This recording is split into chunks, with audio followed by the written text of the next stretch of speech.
Okay, so last where we left our adventurers, well, most of them, you guys were back at Ishgard, returning from successfully preventing a train hijacking or train terror attack Pretty by much. what to be Second. appeared to be a group of astrologans. Yes. And it appears, and it also has come to light that Rusia, the person you've been traveling with a few days, escorting her from Ishgard to the train itself, was actually probably in cahoots with these astrologans. She has been dealt with. Investigations are being conducted, but you guys have been cleared of any real involvement, seeing how you yourself haven't really killed or maimed anyone of note, except for maybe the crazy train engineer slash conductor. But at the very least, you saved this baby. You you you set off on ship, heading back to Limsa Lominsa, and back to your base of operation, Gigi's Guild, where you also have been rewarded with uh, a blunderbuss of sorts called, what was it called again? Lucky Dave's boomstick, if I Yes. remember correctly. Okay, Yes. and you guys have made it back, and after uh, a day's travel, well, 1.5 days travel, you guys have made it back to Limsa Lominsa late afternoon, just before the sun setting in the distance. Um, you see that Esam has actually is holding a letter, and he's gonna hand it to. Let's see. Let me roll a d4. He hands it over to Yulia and say, uh, What did you? Sorry. I saw. What did I get? It was just too. It was just too good. Esam hands you a letter, Yulia, and asks you to. He says he's gonna be too busy getting his thoughts together, but he wants you to give this to the guildmaster next morning with the group. And if Nichibosu comes, that she would be also included in the group. And hand it to the guildmaster, and then you'll find out afterwards. And then he sets off in in a certain direction, whereas the rest of you, seeing that at the very least, Babia has just recently joined you before being set off into the Ishgard mission. Doesn't have a real place to stay, but you guys know that the guild also has, they don't own, but they also are in partnership with a close by inn that allows most of the adventurers to stay at a discounted cost for per night. So you guys gather your possessions, and you start heading off to this inn, which is called BB's. Wait, what? Yes, it's called BB's Inn. Okay. Bed Bath and Beyond. Yes. No, it's not the B and B. It's just BB's. No, BBNB. BB&B Inn. Bam bam bam bam. BBNBN. Exactly. BB and BN. Yes. Ban bibangos. So Sure. you guys get there. It is a slightly larger inn than the one that you stayed at in Udal, or at the port town by Udal, where you picked up Babia. and you walked in. There's the you have like the tavern hall. It is also like also attached to a small tavern hall where people are served food. Kind of acts like a mini restaurant. You see the proprietress, BB, and you also see her. You also see the co-owner, NB. So, both obviously Lalafels. Wait, NB is a non-binary? Yeah. Yes, sure. But you both see that you see that they're both Lalafels. Okay. One male, one female. It's a family, like, or a couples in kind of deal. And BB looks and brightens and see Yulia Nichibosu, welcome back. How was your... Yeah, you guys been gone for like 2 weeks. It hasn't been that long. I mean, like, and she like flips through a little book. It's like, you guys haven't signed in for... It says here 2 weeks ago. You must have been gone for a long mission. No, we only went up north for a couple weeks. Oh, I went. Wait, but I thought you guys went to... Oh wait, you're not there yet, Dijibotsu. Sorry, my bad. Yeah. You're not there. Euphonius and Yulia. That's what I thought it was Babaya. Babaya. Oh, right, Babaya is It's new. Yeah. Yeah. No, I normally like, or well, my character normally would have been like on the ships, helping out. Yeah. Right. So yeah. Makes sense. Well, because you just joined the guild, and then like immediately went through like a mission, like initiation mission already. You got hazed. Yeah. Pretty much. Can I climb on top of Euphonius? Yeah. Roll a athletics check. I need to get better height advantage so I can talk to him. To Euphonius? No. It didn't work. You were able to get up to like maybe his mid thigh, and then he's kind of like, wait, yeah, he's just kind of like pushes you back down. It's like, what are you trying to do? They never left me on top of the mountain. I mean, you could ask. Wait, how did I change my picture? Can I ride on your shoulders, pretty please? Oh yeah, sure.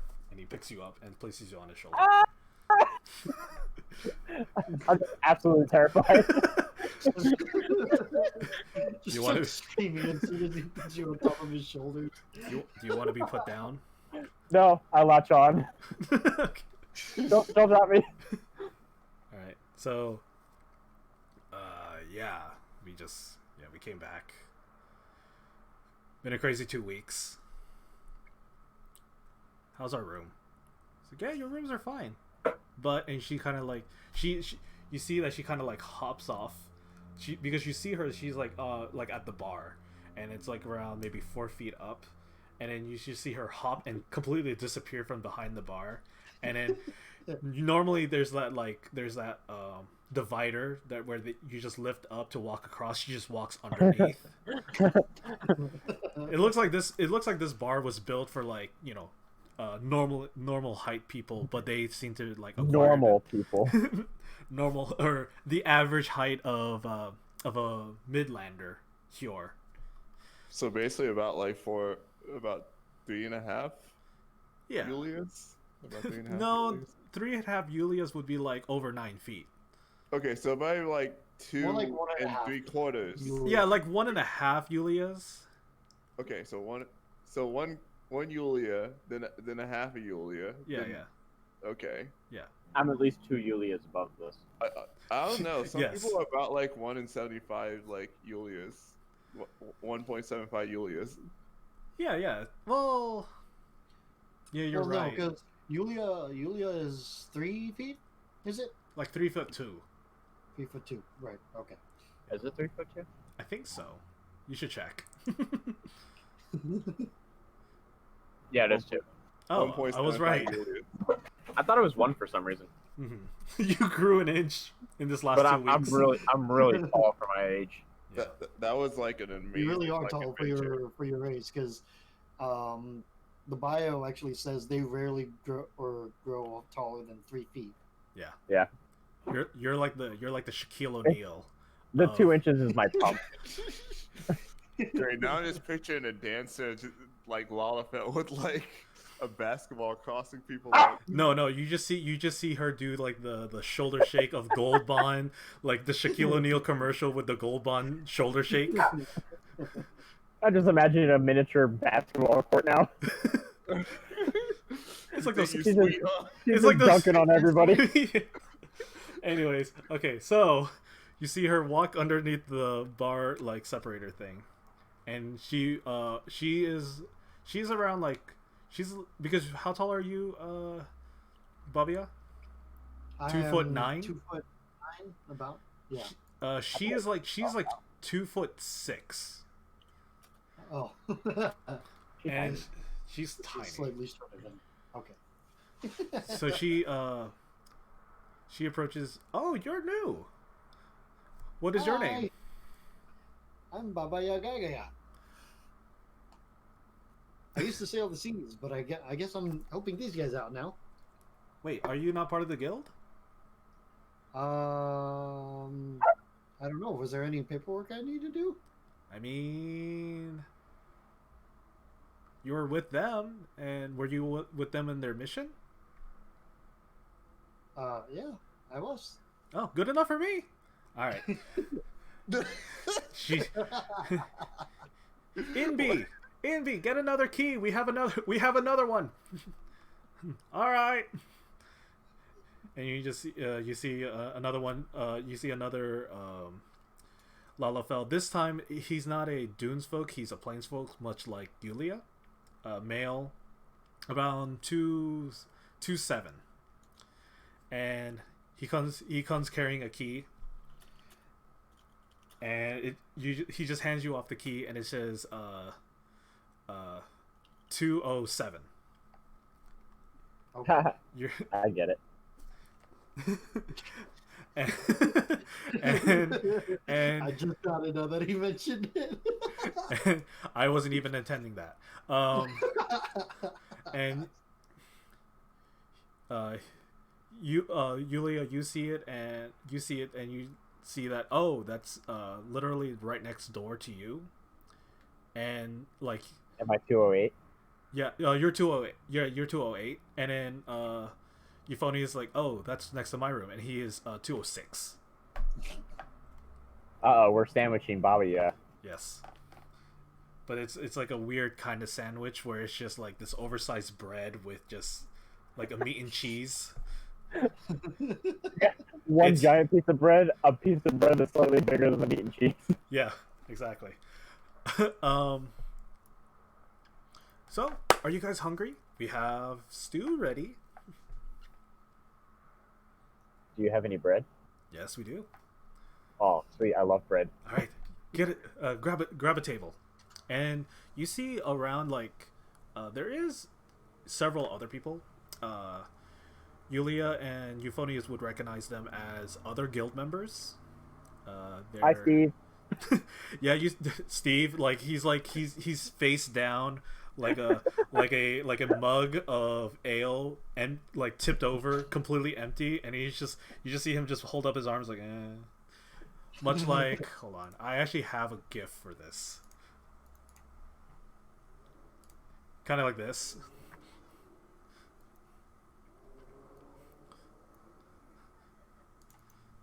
But yeah, you see he's a Hyur with brown hair, just face down, drinking, like probably dead drunk. You see another Hyur sitting next to him. She's just casually leaning back, sipping her wine.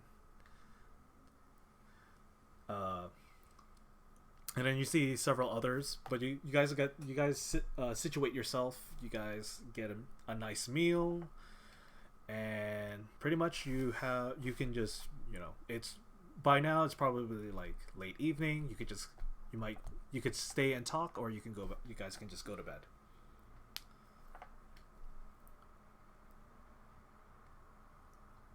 I'm gonna go straight to bed for now. Okay. So I'm guessing Babia just gives a big Baba yawn and decides to go to bed. You get to your room and you unlock the door. You unlock your latch and you go in. You see it's a relatively modest accommodations. Just simple bed, a desk, a dresser, a window on one side, blinds currently covering it, and yeah, that's your modest room for now. Okay. I will just jump up to the edge of the bed and roll in to the middle. Okay. Dexterity check? No, because he's jumping, so it's like a strength check, but he's strong enough. He's fine. Oh right. Yeah. He's got the strength. I don't. Yeah. I struggle to get in bed. Yeah. You use your rope of climbing to get to bed. I have a step ladder. Yeah. Okay. How about you, Yulia? Euphonious is just like actually ordering a beer and just trying to just relax. And then as Babia gets upstairs and leaves, suddenly the door opens and you just see wandering in Nichibotsu Into the main lobby? into the main lobby. I'm gonna wave at her. Over here! Over here! Huh? Nichibotsu, yeah, okay, sorry.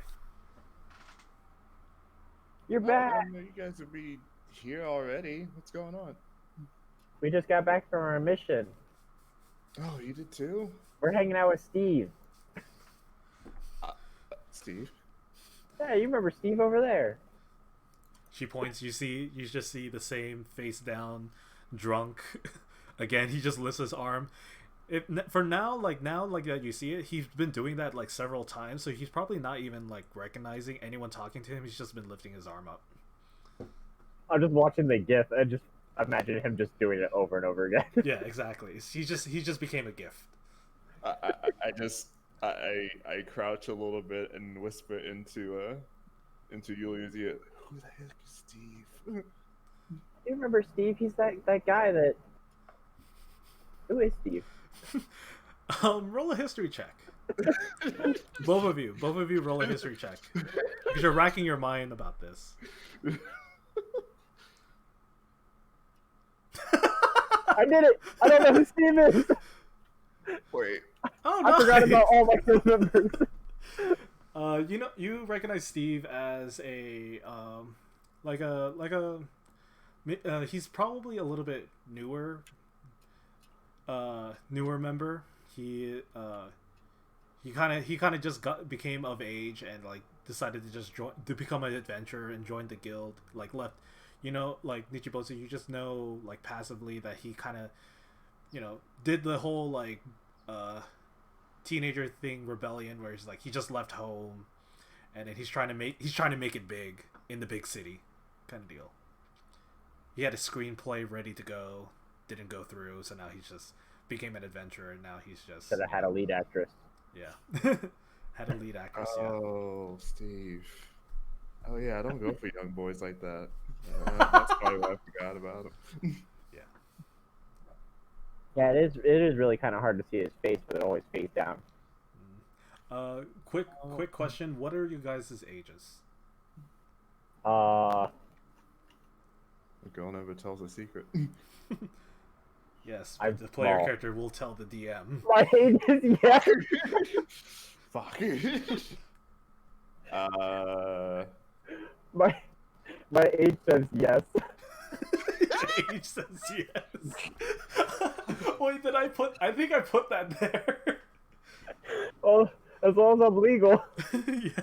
Oh yeah. So, I'm going to assume my character is between the age of 20 and 25. Okay. That's as far as I'm going to say. All right. Okay. I'm gonna assume 24 for now on then.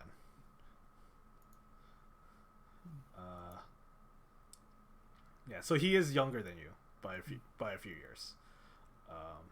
Yeah, too young. And Yulia, yes. Okay. You see, NB has put like another tray of food for you since you just walked in, Nichibotsu, while you're sitting together. And yeah, like pretty much your evening is yours. You could just go to bed, or if you want to have a conversation, go for it. Have another drink. Yeah. What do you want?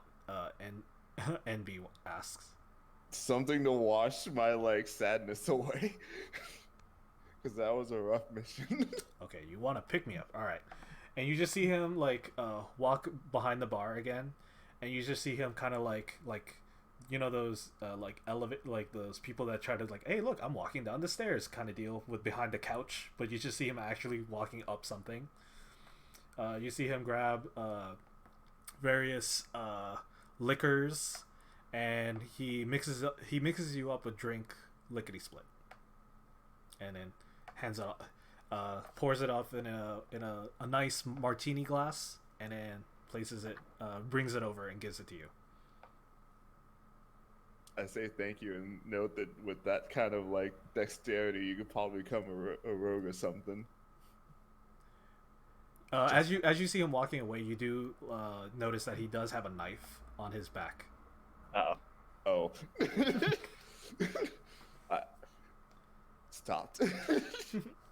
I want to do a dance for Ichibo. Okay. Are you gonna do it? Are you gonna just jump onto the table and dance? Yes. Okay. What are you doing?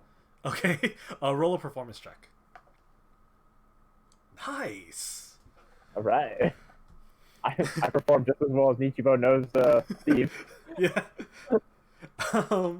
You do a nice performance. Nichibotsu, you have with the drink, with some hot food this time around, and a nice performance from your friend. You feel better about everything right now. This is my pick-me-up dance. Yeah. You got a pick-me-up drink, you got some pick-me-up food, now you have a pick-me-up dance. I call it the cha-cha chicken. I feel so much better. Yeah. Especially because of everything that happened.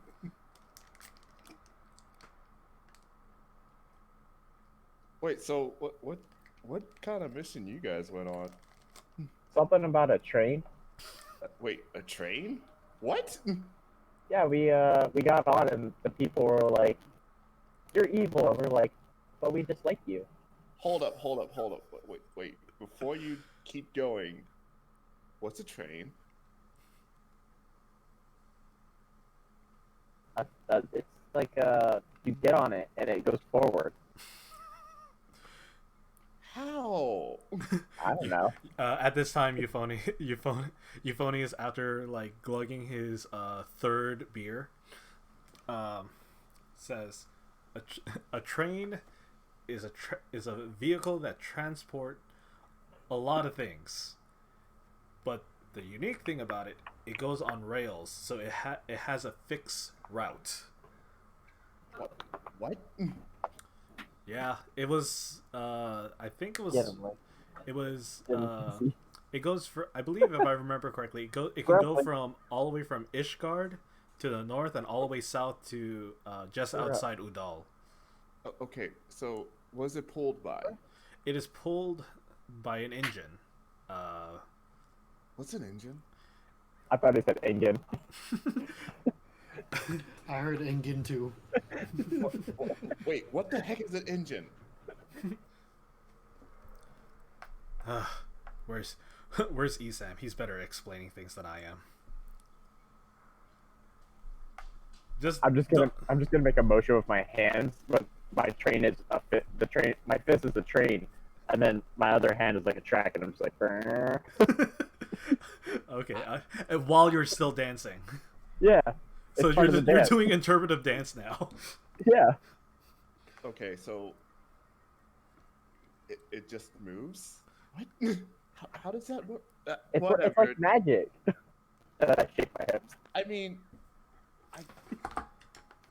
okay, I can accept that, but what? I still don't understand this engine thing. Euphonius asks, well, I mean, it's really hard to explain without Esam around, but what were you up to? So for some reason we were sent out to investigate some like haunted palace or something. They kind of just gave everyone else the details and just brought me along, so I kind of just went with them. I mean, I wasn't really wanting to do it, besides just the fact I could go and see like my cousin. So, but that one kind of okay, because well, let's just say we didn't deal with too much horrible things. Sorry, I'm still a little shook up by it. I gave her a little pat on the head. While you're still standing on the table. Yeah. I think the worst part about it is that, like, my whole group was girls. There's no guys at all. Like, who am I supposed to, like get with? Like, I don't get it. What?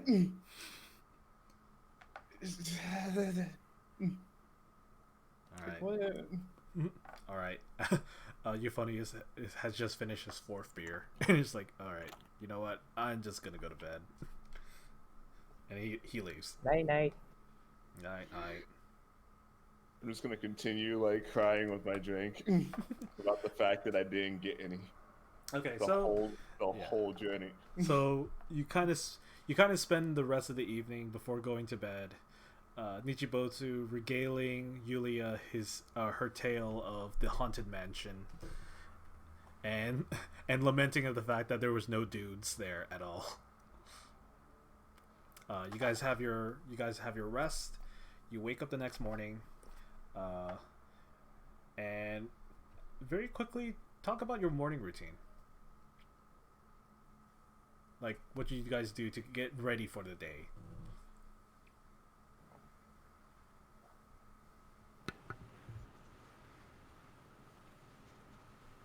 Oh, we're supposed to get out of bed. Well, you see, I'm in the bed and then I'm not. It's just like those one frame. It's just like in bed, and then just one frame later, standing up, perfectly dressed, ready to leave. Just walk out the door. Just walk out the door. You just clip through the wall.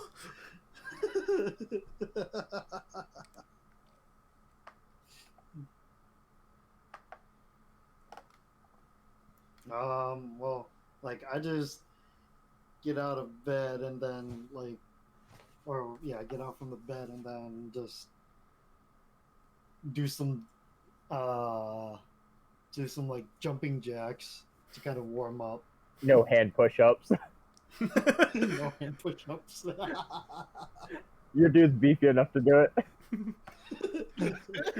Your calves are just bulging. With the does anyone have that gif? I want that gif. No hand push-ups. I found it. Yes. It's so easy. I just typed in Russian and push up. What was it? It was also in Kung Pao. Alright. Oh man. That's where I remember it from. Okay. So anyways, okay. So you just get your morning exercise. Yep. I do the same, but in terms of my own exercise of jumping on the bed. And I do my morning stretches and stuff. Okay, yeah. Esam, quickly make a perception check. You are Esam. Oh, I am Esam. Baba, yeah. Holy Sam. No, I'm gonna make Esam. No, Esam's gonna do a perception check. Ethan does a perception check. Hold No, on. you also do a perception check. I'm doing a perception check as well. Ethan sees nothing but his own mission. Not one. She sees nothing but the. Esam hears your bed squeaking from his house. Yeah. Anyways, His house. his house. His house. You don't even know where his house is. Anyways. Oh wait, what room is Nichibo in? Is she next to me or next to Esam and Euphonius? Let's see. 69. Roll a d20, Nichibotsu.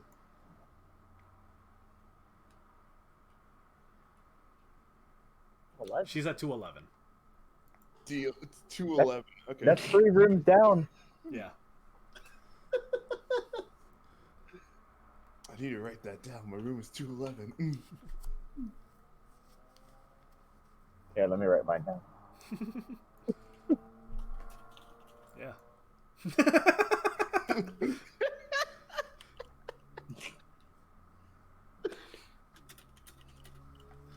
Okay.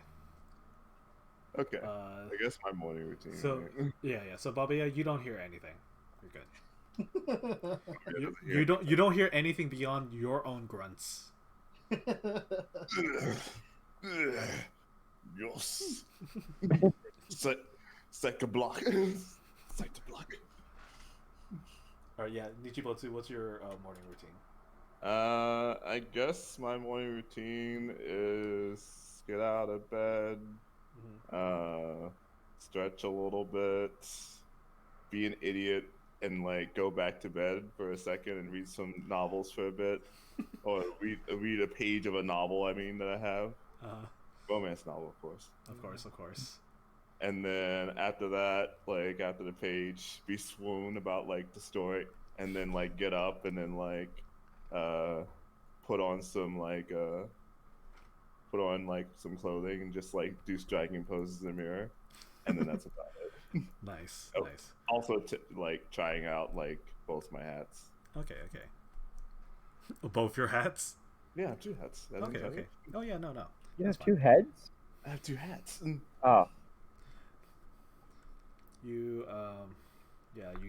reading what you're reading is like a romance novel between like star-struck like 2 distant lovers who's just like every time they meet once a year they just go at it, and then but they can't always stay together because what would the family think, difference of status and all that good stuff. Anyways, it's just a lot of trash.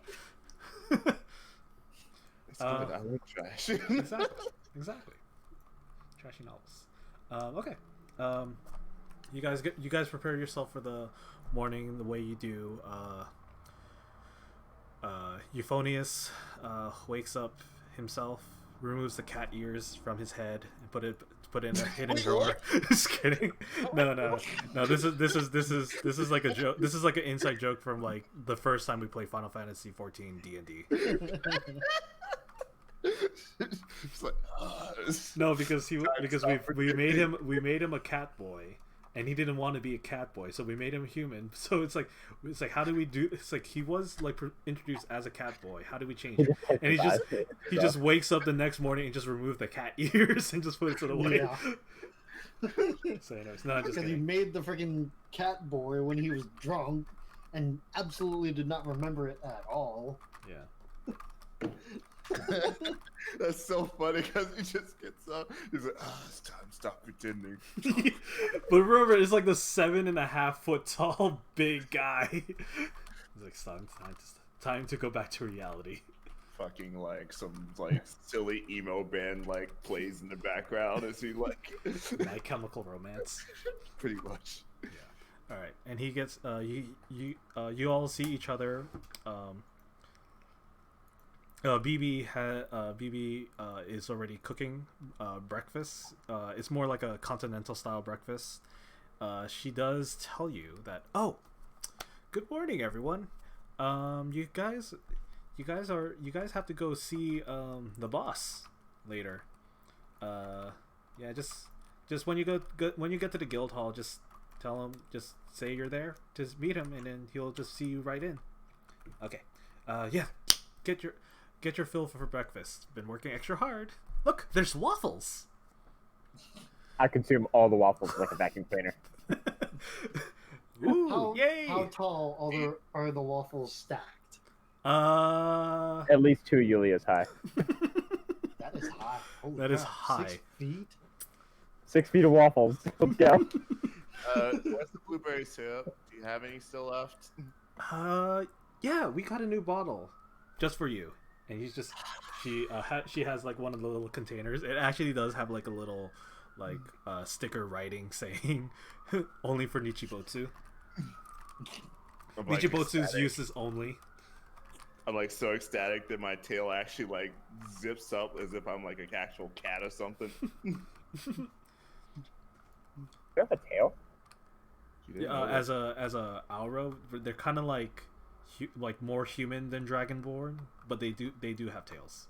Yes, I just look completely dumbfounded, and I'm just like, yeah. I thought that was your belt. Yeah. Okay. It just kind of just laid there. Yeah.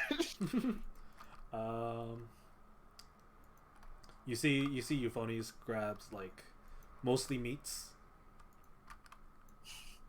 Needs that protein. How about you, Babia? What are you grabbing? I'll just grab some of the waffles. Okay. He just picks up a waffle, puts it in his pocket, picks up another waffle. It's carb day. It's carbo. It's time to carbo load for an intense workout. Okay, so you guys have your nice breakfast.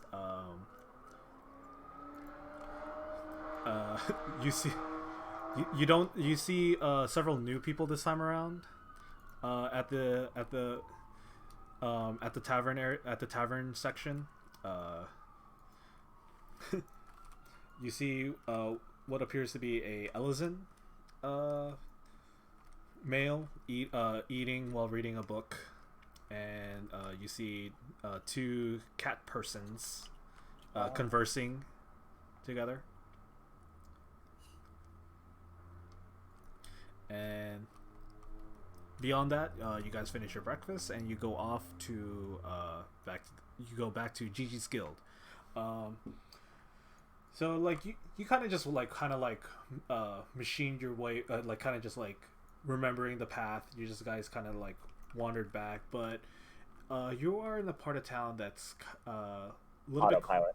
bit. Yeah, you went back home autopilot, so you weren't taking in the sights. But with the morning, with the sun, like already out and about, you see that like there's already a lot of activity outside. You see people, stores are already open. You guys are like maybe not on the thoroughfare itself, but you're just off of it, and you do know that you're like maybe like you're really close to the boardwalk basically, and the thoroughfare. You guys start walking towards like where you remember the thoroughfare is, because just before that is where Gigi's Guild is headquarters. You see, already the kids are running around playing on this clear sunny day. You see that there's some just basic shops like selling groceries, or like trying to sell some weird knickknacks that doesn't seem like something that you guys might want at the time. But you guys make it to the Gigi's Guild, and this is definitely like a not as big as the inn itself, but it is a large building, double doors that leads inward. It looks like it could have been like maybe a converted cathedral or like a church, but you do see the words GG, and then you just see it like in large letters GG and then Guild afterwards. But on closer inspection, you see that there is like tiny small eyes after each G. and then you guys make your way in. You see what to be like a large foyer. There is some seatings off to the side. You see what appears to be like a large poster board where there's like these notes that are tacked onto it. You see several what you can already assume as adventurers looking through. You see people are conversing, and then you see on the opposite side a counter, like a large long counter. There's like appears to be like maybe 4 stations, and staircases that kind of lead behind the counter. Leave me alone. No. The large counter that leads upstairs, what could be assumed like offices or maybe other places. But yeah, you see that there is a Rigodon female standing behind the counter, dressed in what appears to be like a kind of like a receptionist outfit, a hat, and she's smiling at you guys as you walk in.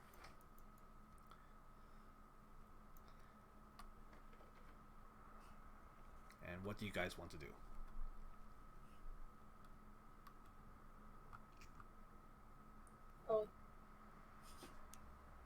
Okay, so I'm gonna run in and be amazed at this place.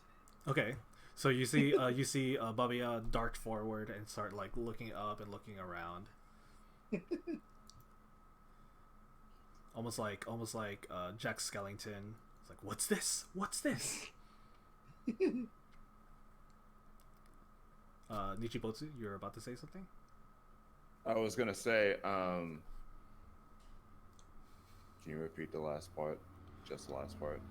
You see, there is a Rigodon female, dressed in what appears to be like a receptionist uniform, standing behind the counter as you guys walk in. So like, she's like, I would say like 30 feet away from you right now. And then off to your the shark one. Rigodon is the what Euphonious Wind is. But well, Euphonious is a Hell's Guard, if I remember correctly. So they have like brown tones. The Rigodons you've been walking around have more of a bluish tone, but this one does look very like is most likely the same race as Euphonious with a warmer brown tone skin coloration. And then Babia has darted in and started looking around. Hello. Yo. Oh, the sea wolf. Yo. Yeah, the sea wolves. That's the other Peace race.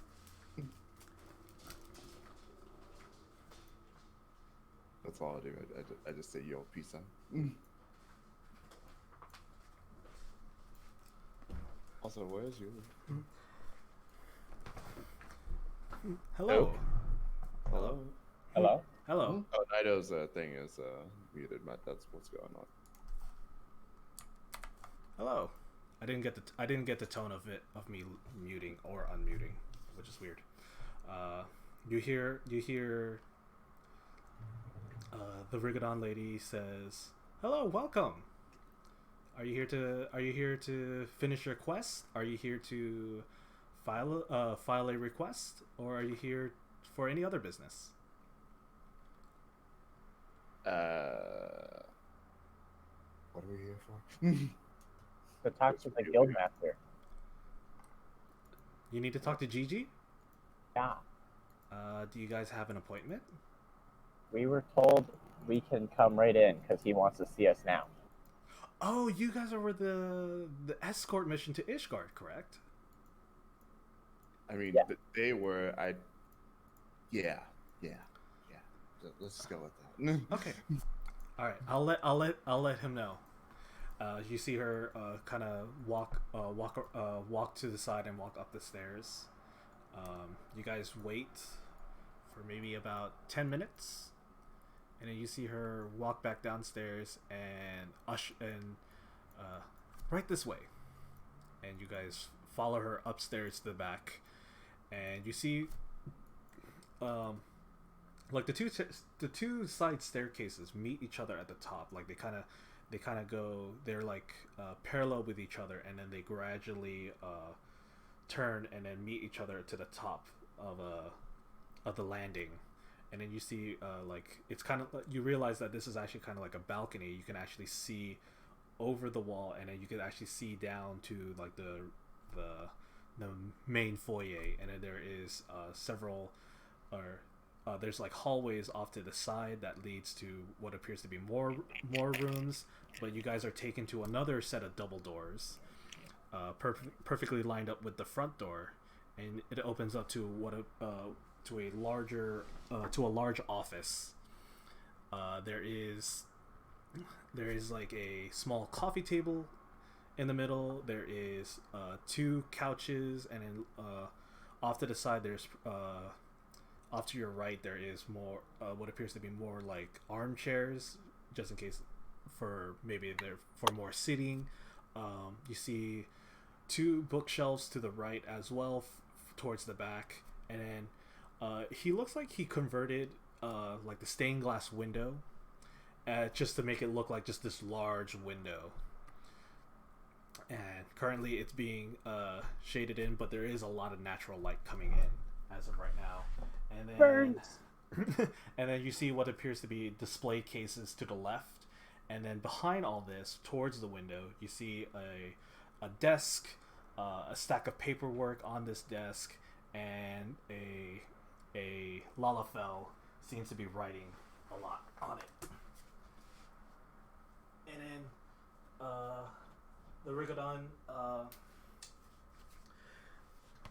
the Rigodon female asks you to have a seat, and she says she'll be back with tea.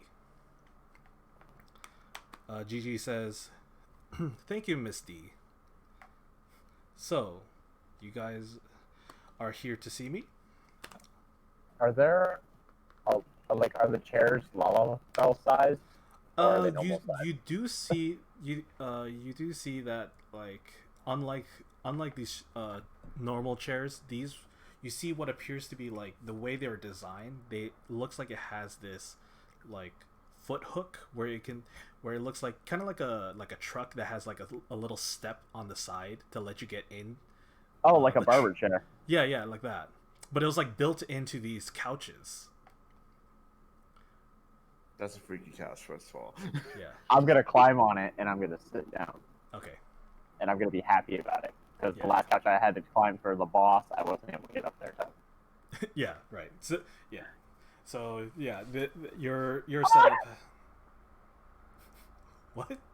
I'm just gonna assume that she almost fell. What crap? You got a crap. What crap? You got a crap from climbing the couch. No, I got a crap in real life, but yeah, I'll get a foot crap too.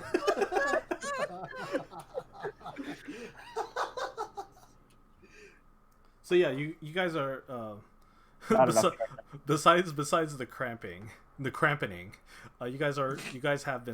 guys sit comfortably, and then you're all looking at him. So What does he say to us? He asks you. He's like, "Oh, you guys said you were here to see me. On what? Why are you here to see me today?" And you see him he's not like really looking up. He's just been writing on the table, or writing on paperwork this entire time as you guys were just, getting yourself situated. BB told us to come see you. Okay. You guys are with the Ishgard escort, right? I Yeah. mean, yeah. Let's go with that. Let's go with that. Nichi most of the corner like, Yeah, Nichibos is just like, wait, no, that's not right. But okay, everything you're saying is a lie, but yes. Let's go with that. All right. Can one of you tell me what exactly happened? Because it was just, the information I've been getting is a little bit strange. So here, let me I'll just ask. And you see him put down the pencil and start. You see him kind of like stand up from his chair, and then you see him just kind of like hop on top of his desk, and he's now like kind of like pacing back and forth, trying to get his thoughts together. So you guys arrived at Ishgard safely, correct? Yes. You guys have met with the client, Chase Arc, correct? Yes. You were assigned to escort one of their employees.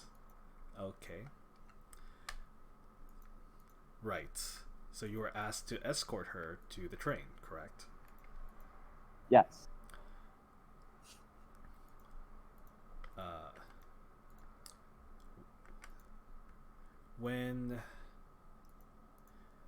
When you guys arrived, they put her to work, correct? Yes. Mm-hmm.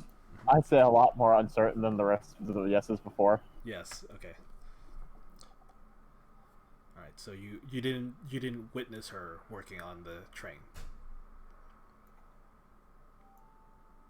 I just remember seeing the train, and it was big. Yes, it was. Okay. And then what happened was they said they found several bodies in one of the carts. A lot of them badly burned, but they did acquire that they had what appears to be throwing stars.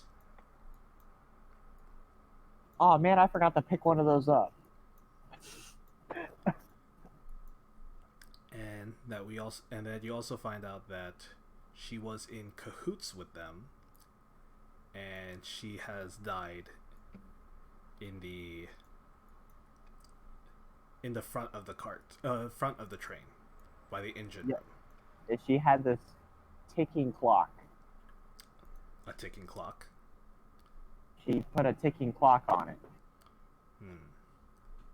Did you know what its function was besides ticking?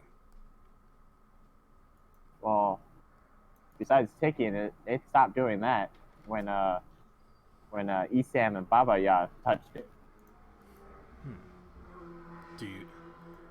They didn't say anything about a ticking bomb in the report, or they didn't have it. Do you know what happened to it? I remember I gave it to somebody. I think it was me. I gave it to you? Was it me? Was it me or Oh no, we gave it back to the client. Oh, remember? Yeah. Or did we? No, Yeah. you didn't. We didn't? Nope, you didn't. No, I thought we did not. I thought not. I remember. I remember too. Out But- of character. Yeah, I thought Yulia still had it. Yulia technically As still. far as I remember, I still had it, but I remember somebody saying, "Can you give this to me?" And I was like, "Okay." I just don't know who said that. You No. didn't give it though. No, you did. You did give it. Not the first time, the second time. Yeah, Oh. you gave it the second time before we entered the Chase Arc building, because we were just like carrying it around. Yeah. Okay. But you gave it to Isam, and he put it in his backpack. Oh, so Isam has it. Okay. Okay. So I'll just tell the boss that I had it at some point, but I don't know what happened to it. Okay. Okay. That's scary.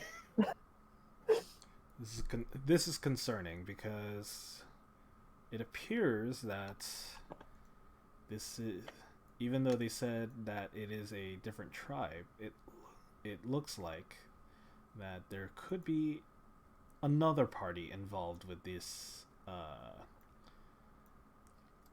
this terror attack. Wait, you, and he looks at you, Babia. You're new. Yes. Hi. Are you part of the guild? I don't think so. I helped, though. Well, thank you for your service, but Guild members only. Sorry, sorry. But what is your stake in this then? If you're not part of the group.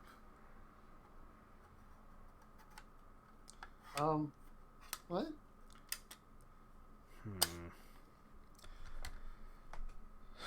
Well, this is going to be a little bit more paperwork. You know what? What is your name? Baba Yaga Gaya? Baba Gaga. Gagaya. Kind of gives you like a sideways glance. Okay. I heard about you. You tend to help a lot of people. You tend to help a lot with a lot of ships, don't you? Yes.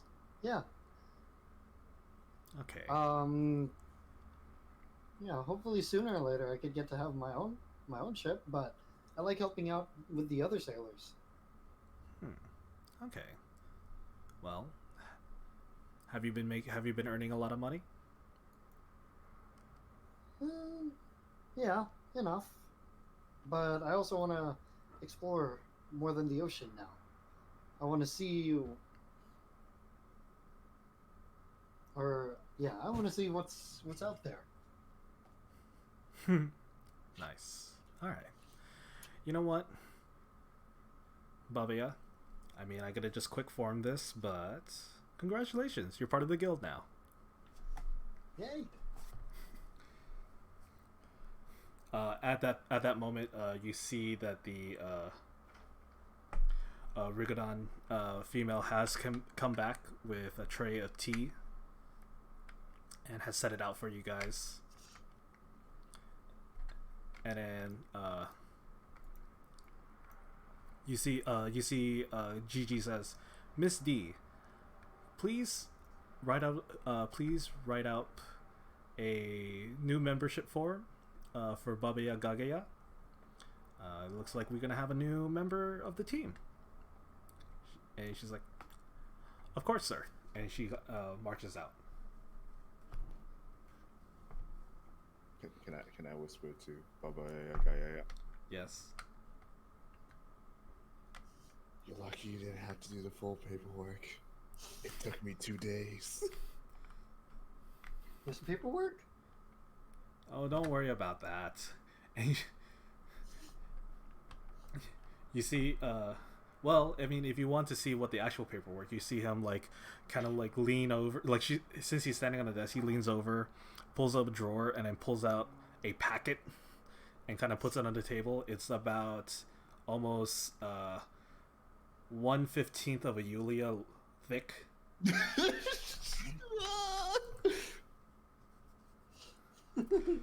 That's a big boy. That's a lot of paperwork. I slap it, say this baby can go for miles. And then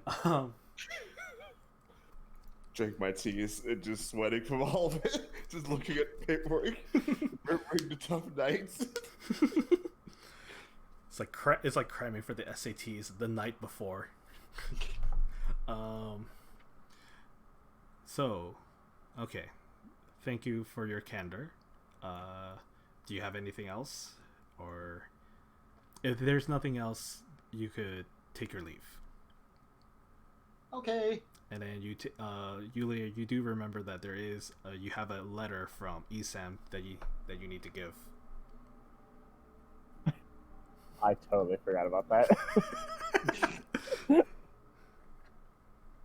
Can we just say it fell out my pocket? Okay, yeah, sure. So it fell out in your pocket. I pick it up. Yeah. You see the words like it's you see that it is a regular letter. It says, it just says Gigi on one side, and it says like on the top left corner, Esam. You do see that it is actually has a seal, like a wax seal, of what appears hello. What's up, guys? It's Nothing. your boy. Nothing It's much. your boy, your phoniest win. Hey, I just made you drink a lot of alcohol. You had a nice sleep. You had a nice breakfast of full of protein, and now you're sitting at the guildmaster's office when a letter has appeared. I like to I'm proud say, of you. You I played, like it, to you say- played it 100% right. You also didn't have to hear any of Nichibotsu talking about her horrible misadventures of a guileless venture. Yes. Jesus. Don't I'm not worry. sure how long I'll be able to stay because I'm still packing for a trip tomorrow, but I have a good chunk of it done and I'm waiting for laundry, so I figured I may as well show my face before I can't. Okay. Did you look through the list at least? No. Okay.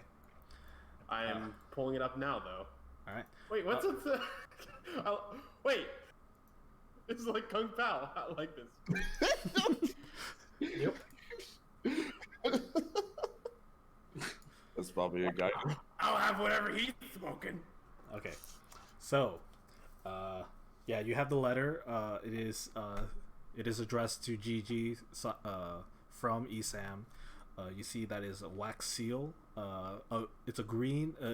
Of green wax, and you see what appears to be like a tree, like a large tree, like a design, like a Celtic tree design, as the seal. Okay. Yeah. So I look at it for a second, turn it again, looks at the seal, turn it again, look at the letters for the who it's supposed to be addressed to, and then I turn back around and I walk to Gigi slowly and says, I guess we were supposed to give you this. I think Esam sent this to you or something. I wonder where that guy was. Thank you. He sees it. He sees it addressed. He flips it over. Now you make an insight check, Nichibotsu, since you're the closest now. Dude, I'm making insights. Yes. I definitely noticed that the letter fell. Okay. I have no insight. It's a little hard to read, but you do get this. You do get like a you just see a furrowed brow, and like as soon as he sees the seal, and it's like he looks at you, then looks at the rest of the group, and he says, I think I might know what this means. Please have a seat. And Sure. yeah, and Do you we see- do we sit back down? Well, no, because Nichibotsu has delivered the Oh. letter, handed off. So it's like, you guys are still seated, because seated. Thank you. He opens up the letter, kind of quick, like a glance through. Now, like without even having an insight check, you see his face kind of drops. Oh, And so he you just- dropped your face. Yeah, like almost like, and then he just keeps on reading, and then you see like progressively his jaw drops lower and lower and lower. Are you okay, sir? What's going on? All right, and then you see him. You see him like flicks his hand, and you see quickly the bookshelf to his left, your guys' right, from when you entered. You see what appears to be an abacus fly out and straight, and like it's now hovering in front of him, and then you see him just like waving his finger, and then you see the abacus seems to be like doing some kind of unknown calculation. Like you just see the bead sliding back and forth very quickly, It's uncontrollable. and then I lean over to Yulia and say, "Is that an engine?" No, that's a money maker. Oh, okay. It's okay. shaking it back and forth. and then you see him just kind of give a sigh, and then you see the abacus kind of like he grabs it off the air, puts it down on the ground. He points to you guys didn't really notice, but you see like what appears to be a safe, and then very quickly you see like the tumblers go by very quickly. Someone make a perception check, or all of you can make a perception check to see if you can figure out the numbers. I want the numbers. Give me the numbers. Not you. Not me. I'm getting the numbers. You, the rest of you, it's a blur. But Yulia, you do see 3 numbers pop up very quickly. You see 5, 25, and then because it was so close, because you saw the 5 more prominently, you guess that it could have been an 8 before everything else was too fast. But you gather that there was probably 10 numbers before the safe quickly opens, and then you see bags of money fly out, like maybe two large bags, and then 5 empty ones, and then you see the safe slam. You see the like the safe is still open, but you see very quickly it's almost like a kind of like Be Our Guest Belle, like Beauty and the Beast kind of style, but it's just with money or with gold coins. And you see very quickly like these gold coins kind of fly out of these large bags and then into the 5 bags in front of you guys, and then they quickly fill up, and then they once it's done, you see them tie off and then land, and then the big bags like just get thrown back into the safe, and the safe shut, locked, tumbler resetted. And then he says, okay, so Isam has been with me for a good while, and he is now asking for his back pay. Back pay? Well, he is a man of minimal Charges? He did. He did? Yes. I fed him. At 6. I fed him. Okay. Sure.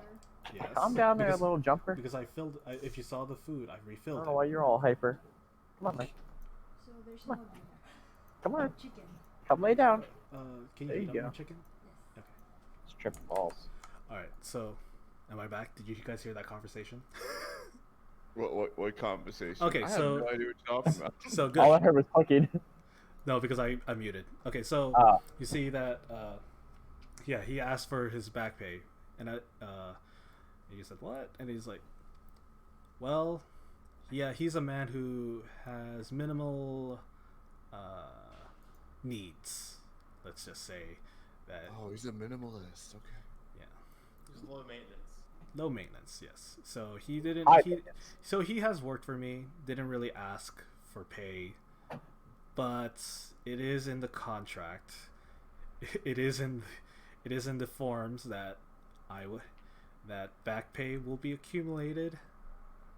And you hear him mutter some. You see him kind of mutter something under his breath, but Is it the last gift that we see on chat?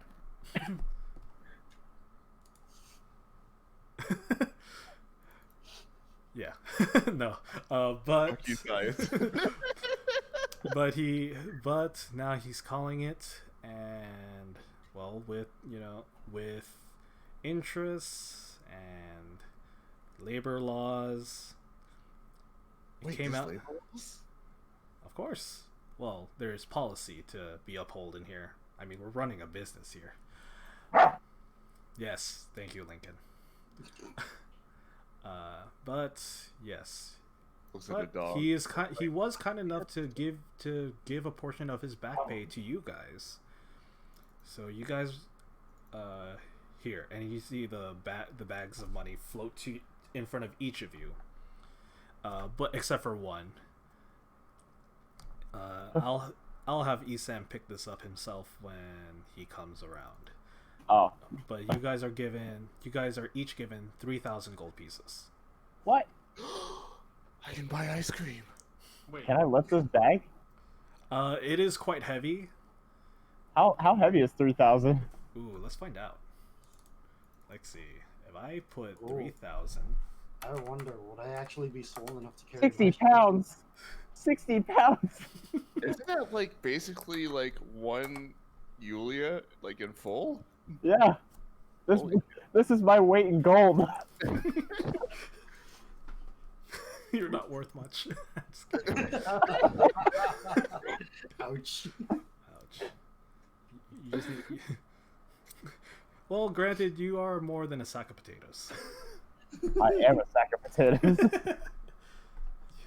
Some Yukon golds. Anyways, yeah. So you're given, yeah, you're each given 3,000 gold. All right. Well, and also, he is, I don't know why, but he is he is asking if you guys could join us to the Admiral's feast later this month. Esam is? Yeah, I mean I'll he I mean he is of a person of some importance, not here but abroad. So, and the Admiral has been privy of his movements. I'm guessing that if he doesn't want to suffer alone under the scrutiny, so he was actually inviting you guys. But of course, you can say no. I won't let him suffer. He's my friend. Wait, can I dress up? Yeah, you have the funds, so you can. We're gonna get super pretty together. Looks like it. Oh, I can't wait to pick out my dress. All right, so I'll let you guys decide on that, and yeah, just have Esam RSVP for you guys, and with Miss D, and he calls out, and you see like almost immediately the door open. You see the female Rogadan says, "Yes, sir. Please, we are done here. Please process their reward," and I guess that's it. And you see him just kind of like exasperated and kind of like have his head down, like trying to get rid of a migraine. You guys are ushered out quickly. When you get downstairs, Babaya, you are given a necklace of it's like more like a medallion that says, it's just like imposed with like these in really big letters GGG. Have we been wearing those? You guys kind of keep it on your person. Like it's not GG understands that you guys, like, you're adventurers, so you know you don't want to always show your affiliations with, you know, an organization, especially if you want to do freelance work. So, on a scale of 1 to 10, how shiny is it? Well, this one's brand new, like newly minted kind of deal, so I would give it a 9. That's shiny. It's very shiny. I'd like to think that I've been wearing mine, even though it's underneath my like scarf thing. Oh yeah. I like to think mine has not been seen by anyone known to man, because I forgot it. You put it into your cavern? Probably. Wait, no. Goop! Alright. So yeah, so now you are free to do what you want to do. You have money to burn. What do you guys I'm gonna want? start a fire. Okay. You have gold to spend, and you have a shopping list.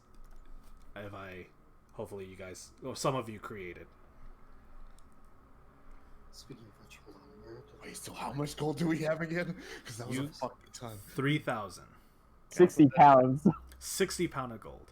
1 Yulia's worth of gold.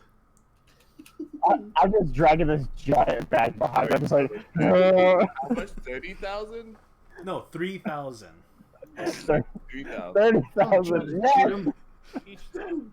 30,000 is like 10 Yulia's worth of gold. I would not even be able to pull that. No, I don't even think. Probably I can. Probably. I don't think I would be able to either. You Because can lift yourself. yeah, Plus yourself. You can lift this. yeah, you have you. It's within your lifting capacity. It's just nothing else can. You can carry nothing else but that gold. Oh well, no. I thought he was talking about like if it was 30,000 gold. You might be able to because you have a because you have to multiply your strength score times 15, and then you could like your carrying capacity is. Oh yeah, no, that's to calculate your carrying capacity. But you could probably drag it, which is like you could. That's like 5 times. That's what I'm doing. I'm dragging it. Yeah. Basically, what he's trying to say is you can lift Nichibotsu probably with relative ease. Yeah. You can definitely lift Esam. Now it's a matter of can he lift Euphonious? The buff is Lalafell in the land, trained by the. Speaking of, Babia, while you were looking around initially, you did see like a poster that does say the word "swole like a behemoth," and you see what appears to be a armored Lalafell, standing on top of what appears to be a defeated behemoth, and then you see like it's like I guess it was probably like an artist rendition of like because this like Lalafell is actually larger than normal compared to like the applauding, admiring folks around also surrounding the Lalafell and defeated behemoth.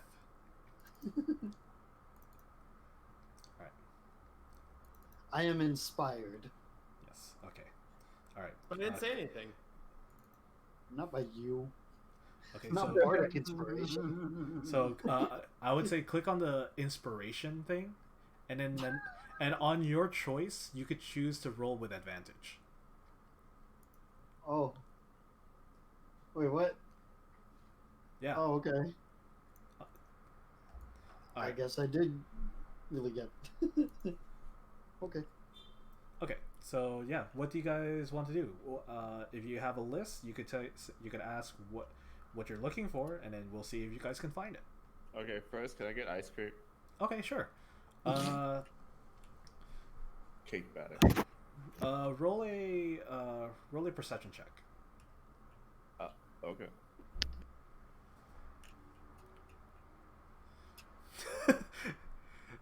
With a quick ask to Miss D, as you are like now introduced to, she tells you that there is one by the boardwalk, a really popular one called Blizzraga Stone. Very popular ice cream shop.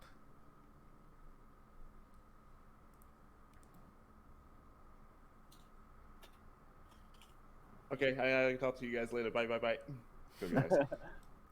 You see her started running off. Do you guys follow, or do you guys want to split up in your shopping? I'll follow. Okay. Yulia, Euphonious, do you follow, or do you want to? I won't be able to follow. I'm pulling a sack of gold, but I can't move. Okay. Do you Euphonious. need a What? hand? Yes, Do you wanna please. follow them? Okay. I'll help you. You I'll pick up help you your. carry that giant sack of gold so you can run off. You I'm pick like it up. that at the theme park. Everyone's going to have like candy and ice cream and shit, and I'm just like, I'm here. I'll carry everybody's gold for I'll 'em. carry all the fucking Mickey Mouse ears you guys bought. And the Okay. cat ears. The cat, yeah, exactly, cat ears. God, they had to buy the whiskers and the cattails too. I gotta carry that shit. Oh my god. Okay. So yeah, while Where Euphonious was is your mother when she bought this? while Euphonious is grumbling and trying to catch up, Yulia and Babia are keeping pace. Nichibotsu, you get to the boardwalk, and you quickly see you see the a sign of an ice cream shop, and yeah, it's an indeed you see Blizraga stone, and you run in. You see it's a standard fare of a standard fare of an ice cream shop. You see what appears on one end. You see appears to be like a crystal, and like is which is encased in glass, and it seems to be of like a pale blue or a light blue, almost white blue coloration, and then you get the immediate thought that probably this is how they keep their ice cream cold, even though it is a sunny, warm day today. Okay. You see what appears to be you see a Midlander human, I guess, and it's like welcome to the welcome to BS ice cream. What would you like? I would like 1/5 Yulia of cake batter ice cream with sprinkles. Yulia is just a better man. I don't know what is a Yulia, but we serve them. I'm a Yulia. You run in. Okay. Well, sadly, we can only do it per scoop. And he points up, and you just see like the costs of like just they do it by the scoop. They do also sell tubs as well.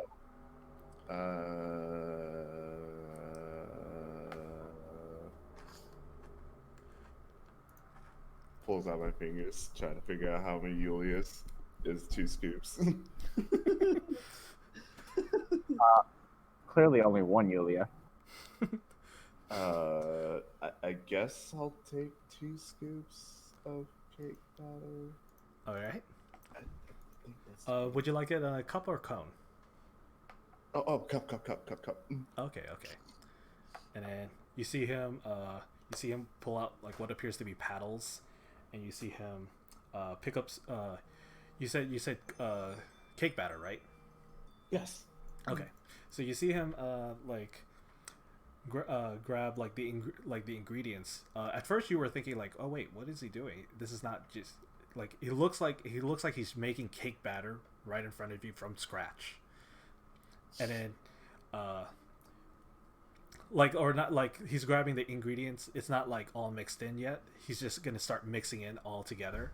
And then you see him grab the paddles and it started like folding in the cake batter into the vanilla. And then also add a little bit of chocolate as well. Do you want any other toppings mixed in? Extra sprinkles. Extra sprinkles. More sprinkles. Of course. And you just see him like just get like 2 scoops of sprinkles, started folding that in, and he puts it in a, what appears to be like a large cup, and then he adds even more sprinkles on top. Can you stop? That's too much sprinkles. All right. Okay. And he hands it. He lifts it over and hands it to you. He says, "Spoons and napkins are by the cashier, and I'll meet you there." Sure. And I look at the monstrosity of sprinkles, all like just porcupining the whole thing, and I'm just like, oh god. You get there. Okay, so you order 2 scoops. That will be 5 copper. Wait, this is only 5 copper? Mm-hmm.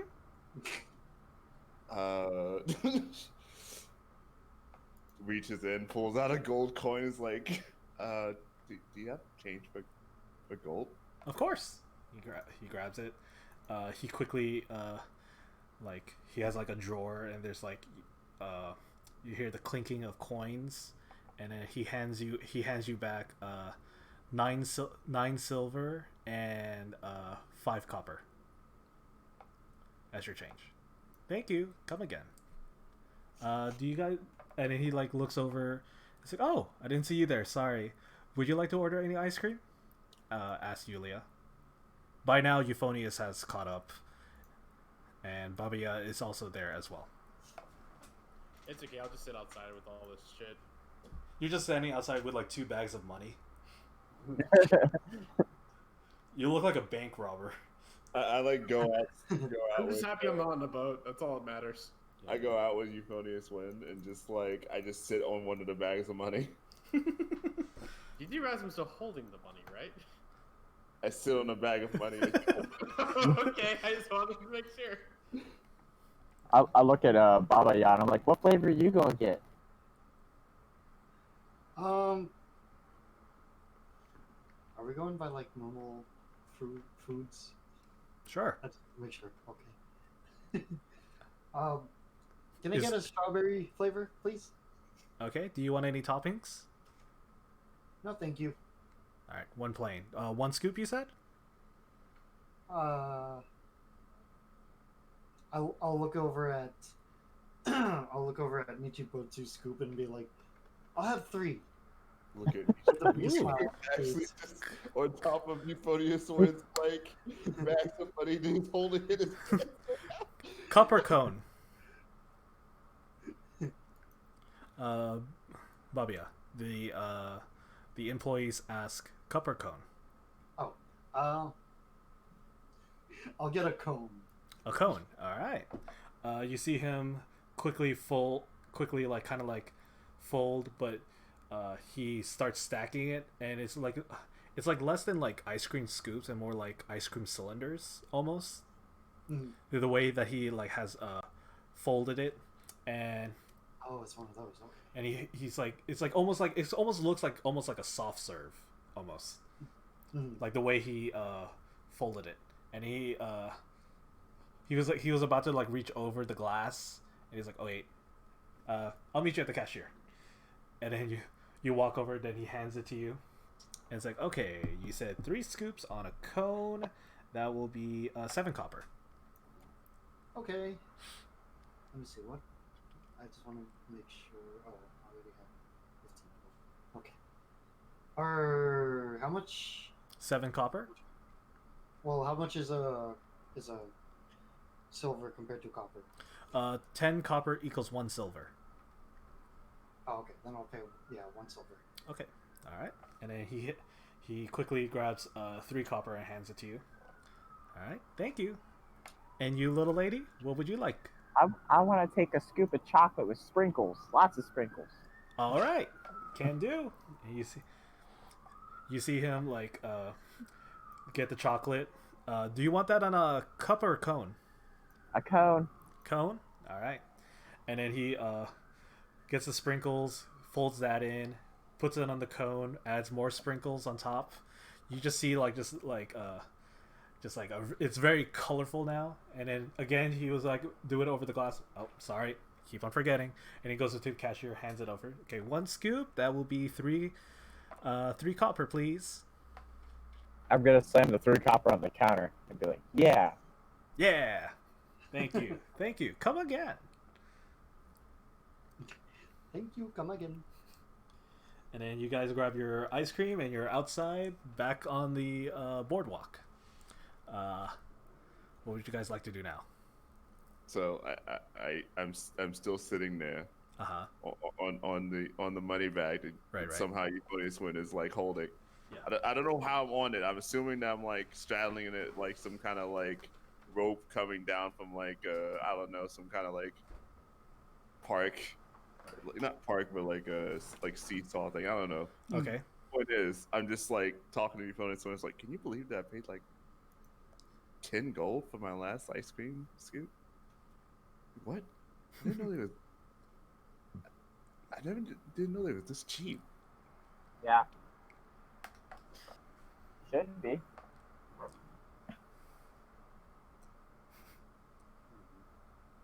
Okay.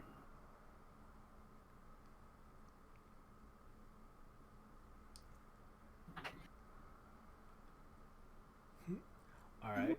So, yeah, you guys are hanging out, enjoying your ice cream. Do you guys want to do any more? Do you guys want to do your shopping now? Sure. All right. Who would like to go first? Not it. It's time. Okay. All right, I'm going first, I guess. Okay, so no. What? Okay, so that's Mhm. What? Oh, 3,000 okay. gold, right? Yeah, 3,000 gold. Yes. All right, so Wait, is that how we want to figure out who goes first? No, we're going in order. I think he's. Oh. Wait, then why'd you roll the d4? I come to bargain. Dormammu. All right, so let's see. I want to get.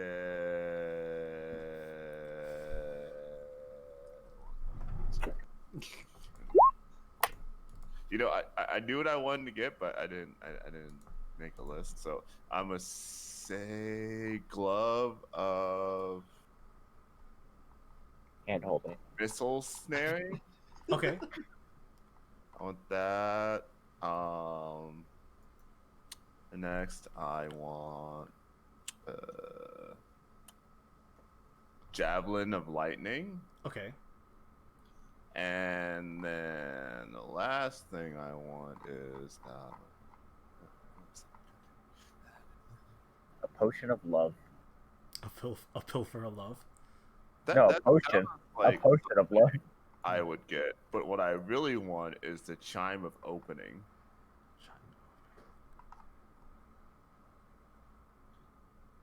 Okay. So, you I was like one potion of healing. okay. So, when you looked around, you do see that there is what appears to be like a peculiar tent of like weird baubles and this and that's what appears to be magical in nature. So you go in there and you see that there is a what appears to be like an older woman. She does appear to be a Ellison, and she says, "Welcome to my humble tent. It seems to me that you are looking for something of peculiar. What would you like to see?" And you wander around, and then you do see that you find the chime of opening, and then you do also see the gloves of missile snaring. Okay.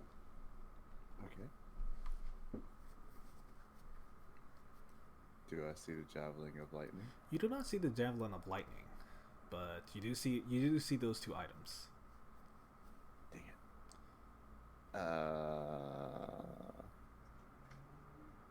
Can I keep looking? Make an investigation check. I hope I'm the anonymous kangaroo. If you were the first one in there, probably.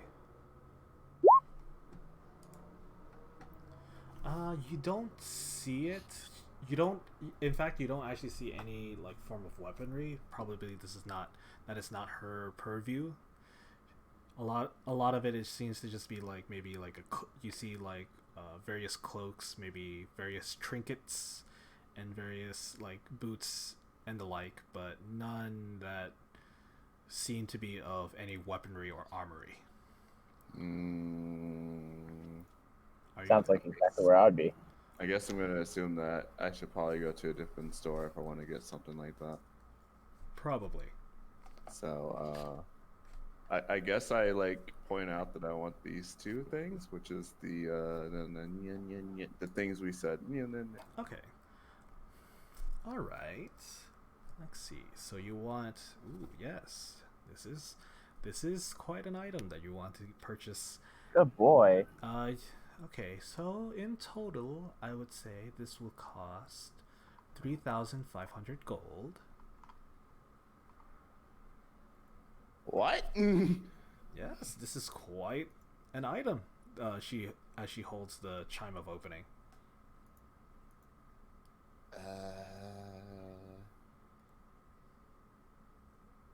Okay. Is there any way I can get a different price for that? Because that's relatively expensive. I mean, I've seen it at my local Walmart.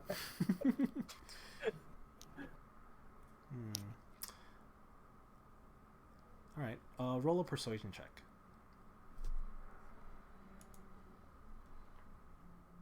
Okay. Okay. Well, how about this? It seems to me that you are quite in need of this, but since you seem so sweet, here. How about this? I'll give both of these to you for 2,500 gold.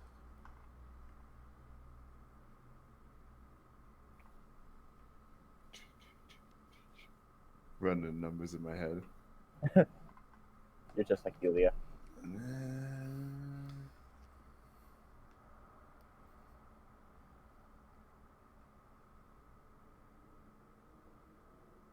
Are you sure these gloves are worth like enough for it to just be 2,500? Well, this is for the gloves and the chime. Okay. It's for both items. Can I persuade again? Deal with the devil. All right. Let's see. Okay, roll another persuade. Yes. Ooh. Okay. I'll tell you what. I'll give these both for 2,000. But I mean, this is a lot of discounts. Can you do me a favor? Okay, what's the favorite? Well, I am looking for a certain item, and I would like you to find this item for me. It might not be very easy to find, but I have a feeling that you might run into it sooner or later.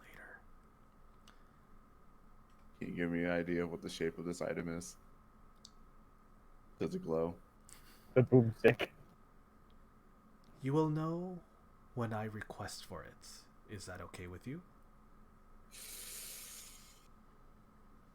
I don't know how I feel about taking a request without knowing at least more details about it. I mean, I'm already giving you a large discount. If you want even more of a discount, you might have to make some sacrifices. Okay. How about this? I'll put 250 gold on top of that 2,000 for now, and I'll consider your request. I'm not saying that I'll do it because I don't know what we're going for right now. You see her kind of look to the side, kind of weigh her options. All right. Then I think we have a deal. And she holds out her hand for the money. Okay, so I give her 2,250. Yes. Okay. All right. Well, it was a pleasure doing business with you. And maybe next time we'll have I will have a more favorable request for you next time. And she gives you a smile as you walk away. I walk away and I get the shivers a little bit, like, holy crap, what does she want me to do? What she wanted me to kill a man or give him a body? What the heck? It's probably simpler than that. You take some time, you ask around, and you are directed towards what appears to be like a kind of like a small blacksmith. They said that is owned by an eccentric man who might have this item of novelty of your request.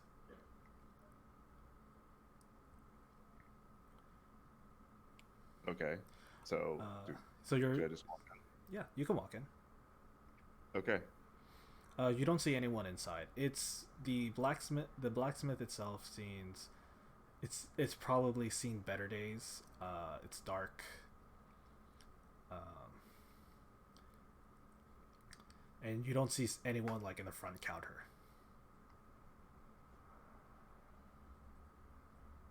Okay. So I don't see anyone at the front counter, so I just go to the counter and I immediately take out the money bag and just slam it on the counter. No. And you see as you slam the money on the counter, a man shoots up from behind the counter. Ah.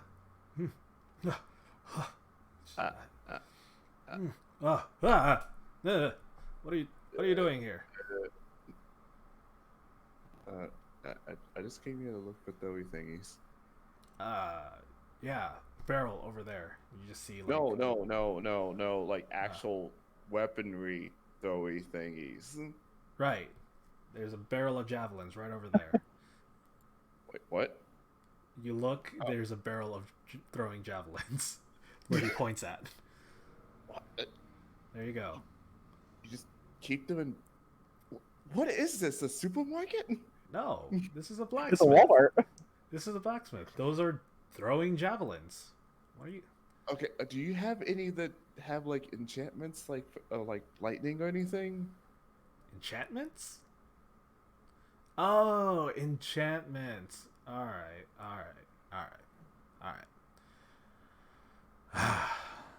Okay. So, hold on.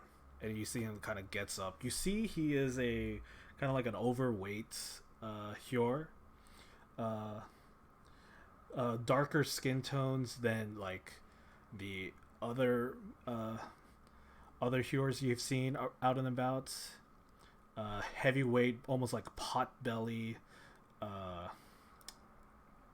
You see him kind of like gets up, groans, like trying to like straighten out his back, and he walks to the back, and you see him just like kind of rummaging. You hear the sound of rummaging, things falling down, like glass breaks, and it's like, ah, fuck. All right, and then you see him kind of stagger back, and he's like holding what appears to be a javelin.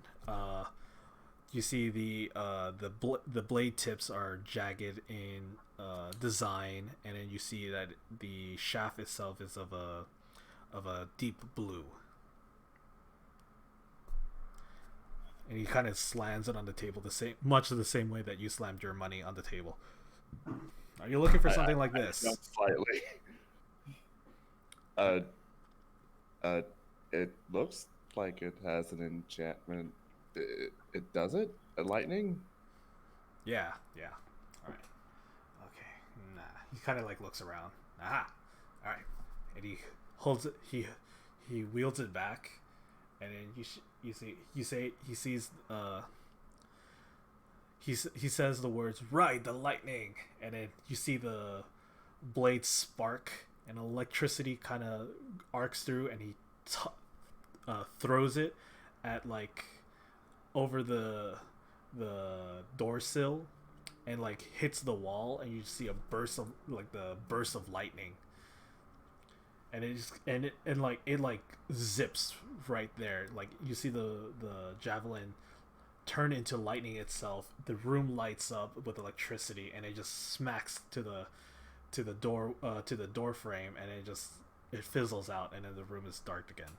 So, yeah, it works.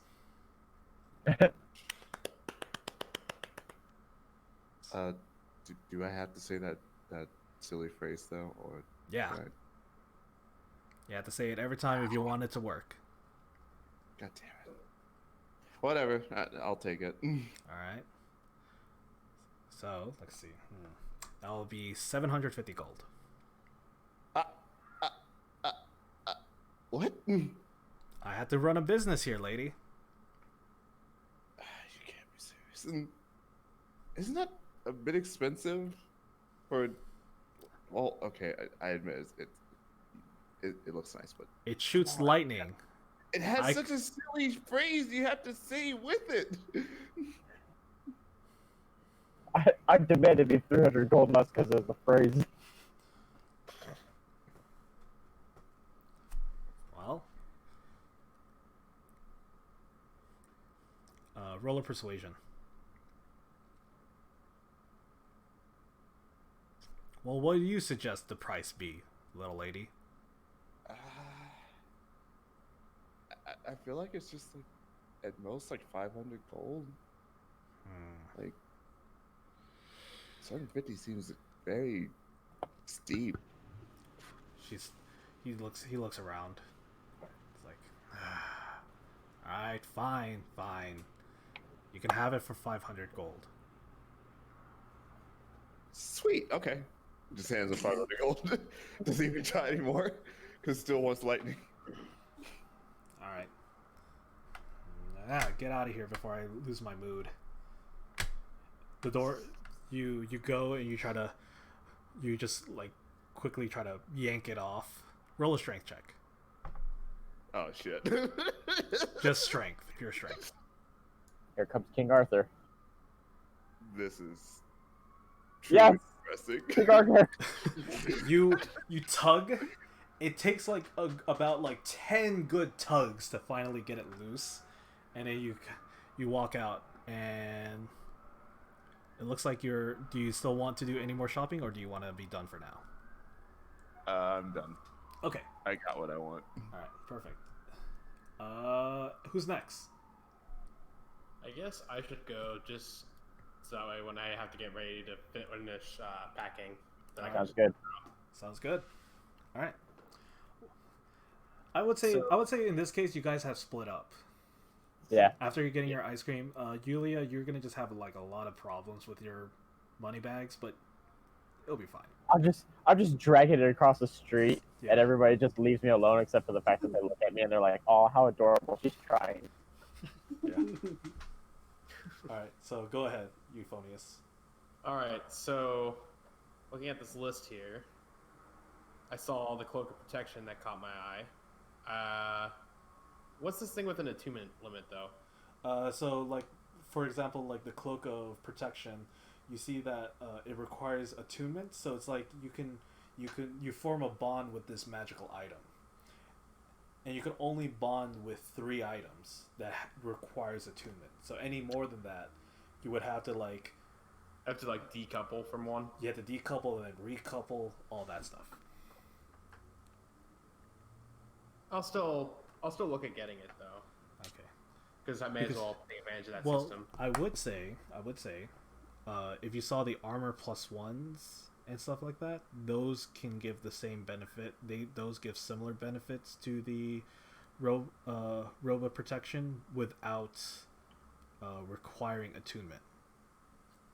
Oh, I see that now. Because there is, I didn't say this before. I didn't say this again, but you can also layer like the mithril armor and like armor +1. You can actually like merge those together, so you can find a mithril armor +1 kind of deal.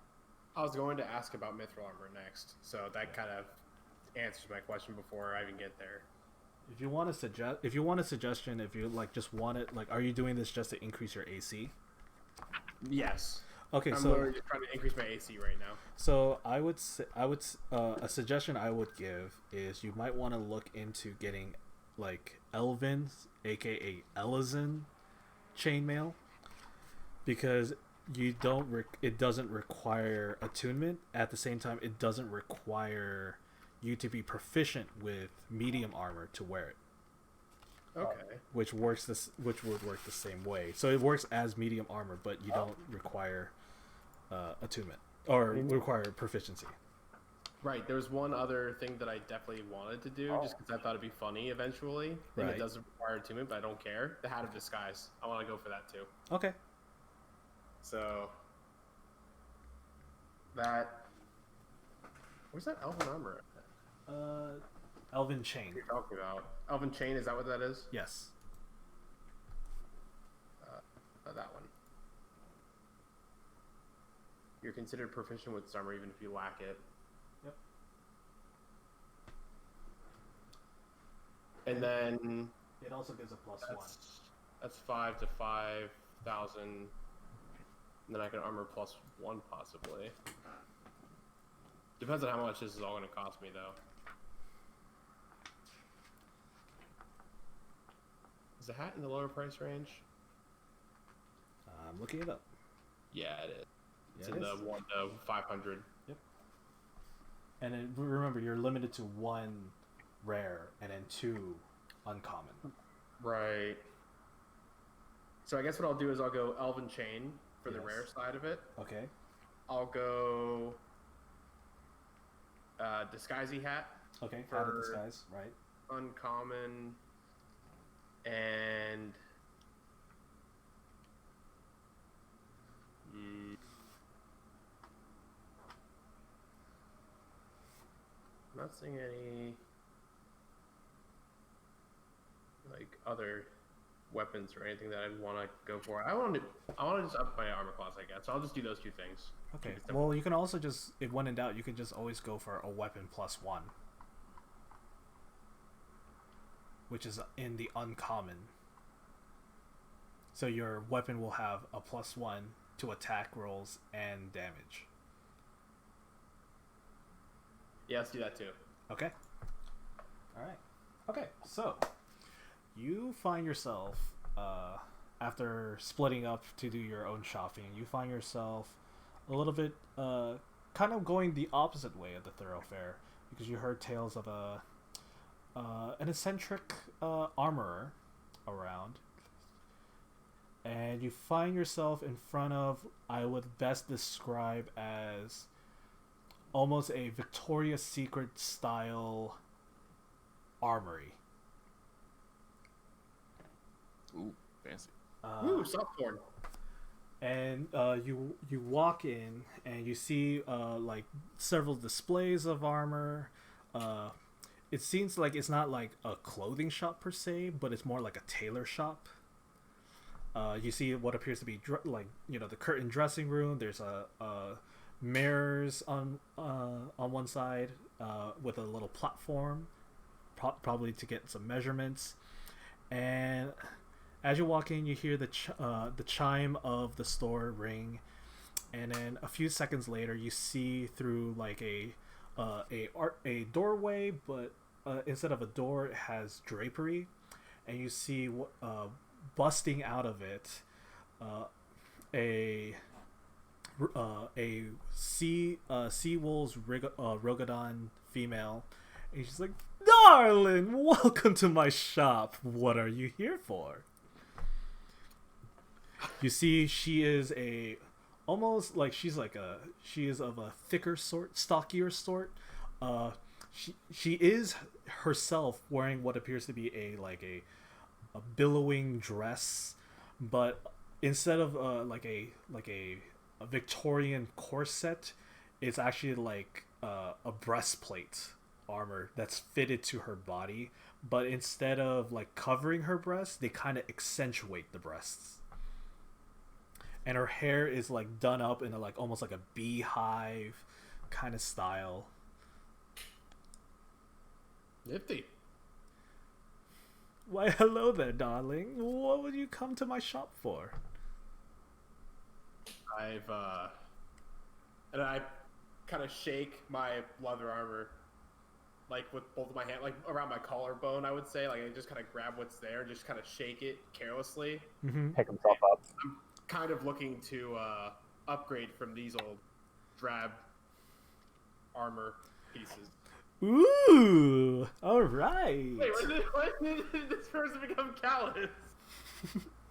All right. That was quick. So it seems to me you're looking for an upgrade for your armor. Lexi. Okay, I would like to ask you to take off the armor, and then let's get your measurements. Ooh. I pause for a minute and just kind of look up, pondering why I entered this store of all places. But then I just kind of shrug and realize that this is just my life at the moment. All right. So I remove the armor as she's requested. Ooh. And she claps her hand, and immediately two cat girls come out, and They appear to be like knowing what's gonna happen. One of them has like a notebook. Another one has like, you know, tape measure ready to go. And very quickly you are like placed on top of the platform. The mirrors lighting your way, and then you are like you're forced into a T pose, and they are taking your these two cat girls are now taking your measurements. And then the woman asks, "So, what kind of armor are you looking for?" I was hoping to find something of the elvish variety. Ah, the Elizons. So, it seems to me. Wait. You don't. You seem very strong, but you don't seem to be quite well handleable with heavier armor. Is that to be my assumption? I kind of chuckle and say, I usually like to travel a little lighter if I can help it. Of course. A man of mystery. Alright. Well, I will find something that will fit and make you beautiful. And then she kind of walks off. The two cat girls kind of just like quietly taking her measurements. When they're done, they actually produce a chair for you to sit, and they give you like a nice drink. Well, I don't know. It's a store. If they drug me, whatever. That's just bad customer service. Make a Constitution saving throw. God damn it. You're fine. All right. Okay. I mean, the looks is good. Actually, yeah, that would have been bad. You do wait like maybe 10 minutes, and you see her like at first you were thinking you're gonna hear like sewing noises, but you do hear like the sounds of like a hammer and like almost like a hammer and an anvil, kind of like Iron Man kind of deal, like Yeah. tink. And then it's like you see her come back outside. What appears to be like a like almost like a roll of chainmail, and like another one of smaller rings, and she's like, okay, ladies, have him ready on the platform, please. They quickly come back out. They situate you back up, T-pose again. This time around, she drapes both of the chains on you, and then she's like kind of like appraising, looking at you, kind of like walking around, judging you. Do you want this in any particular coloration, or do you prefer just shabby chic, I would say? I'm about as neutral level as it comes. So something preferably non-flashy, so I'm not seen a mile away, but also not something as drab as. And I point back to the leather armor sitting wherever the hell they left it. That. You see it in the trash already. I look back and immediately I'm like, oh, I've been through so many things with that armor. All right. And then she kind of takes it back and it's like, all right, okay. And then you see her like wander back very quickly. You're again seated again. You wait another, I would say, 30 minutes this time around. They do give you various, like, if they ask, the two ladies ask if you want anything to read, or you could, or would you like another drink, sir? But after the time goes by, you see her come back. Okay, I have this, and then you see that this is like the almost stereotypical chainmail or chain shirt, but you see that she kind of embellished the collar a little bit. almost like it has this like it kind of gives this Elvis feel, like Elvis Presley feel, where it's like pop collar, a little bit of like rhinestone, that little kind of glows in the light. The chain shirt itself reaches all the way down to the wrist, and then even that has like cuff. They are cuffed as well, and it's like try on this, and you put it on. You feel you were expecting this to be heavier, but like you feel fine. Like it's almost as light as your leather armor, like maybe like half a pound more.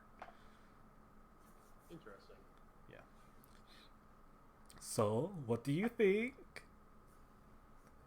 Well, you're certainly a master of your craft. I'll give you that. Oh, you're so kind. A lot lighter as I'm moving my arms into different positions as to where I would be fighting or playing the pan flute. I sit there and I'm like, this is truly a marvel of craftsmanship. Oh, you are so kind.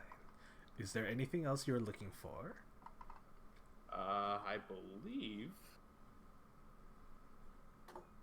unless you have any magical hats by chance. A magical hat, you say? Ah, yes. Hold on. And then you see her like grab like a pole, and you actually do see like on top, like on the back wall from the entryway, you see that there is a number of hats placed above, and she picks one up, and you see that this is like a wide brim, almost like musketeer kind of hat, complete with a feather. And she's like, let's see, all right. And she places it in your head, and she's like, well, this might take a while, but good things come to those who wait. Wouldn't you say? And then you wait the 10 minutes. You feel yourself that like after like about 10 minutes, like your mind kind of clicks, and you immediately understand that this hat is indeed a hat of disguise. Yes. And then it's like, okay, can you show me your best? Show me an evening wear that you would wear, please. I'm sorry, what? A evening wear, she asks, to see if it's working correctly. So, do I just have to imagine it, or like? Of course, just give it a try. I close my eyes and I imagine myself, my huge 7'6", buff-ass hulking self, in as proper dress could be in a very fancy suit. Okay. So, you close your eyes. You hear like you feel like a shimmer, kind of like a wave, a spectral wave go by you, and you open your eyes and you see, like, you look down. You are wearing what appears to be like a tuxedo, complete with tails. The one thing that kind of sticks out to you is that even though you're wearing like you have like what appears to be a bow tie, your collars are still upwards, sticking out up, kind of like just like, you know, Chad, like a Chad verse pop collar kind of look. But it still looks. Actually, do a general charisma check.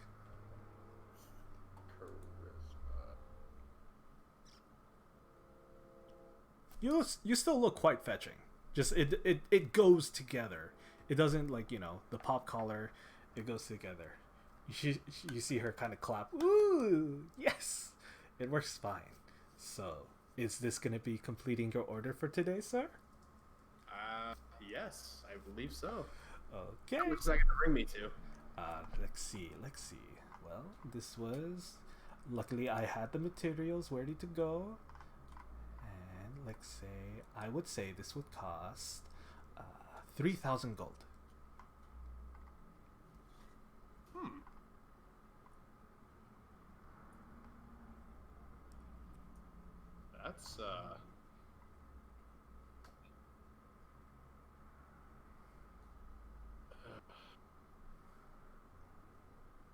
That's That's unfortunate. Oh, why is that, sir? Because I don't.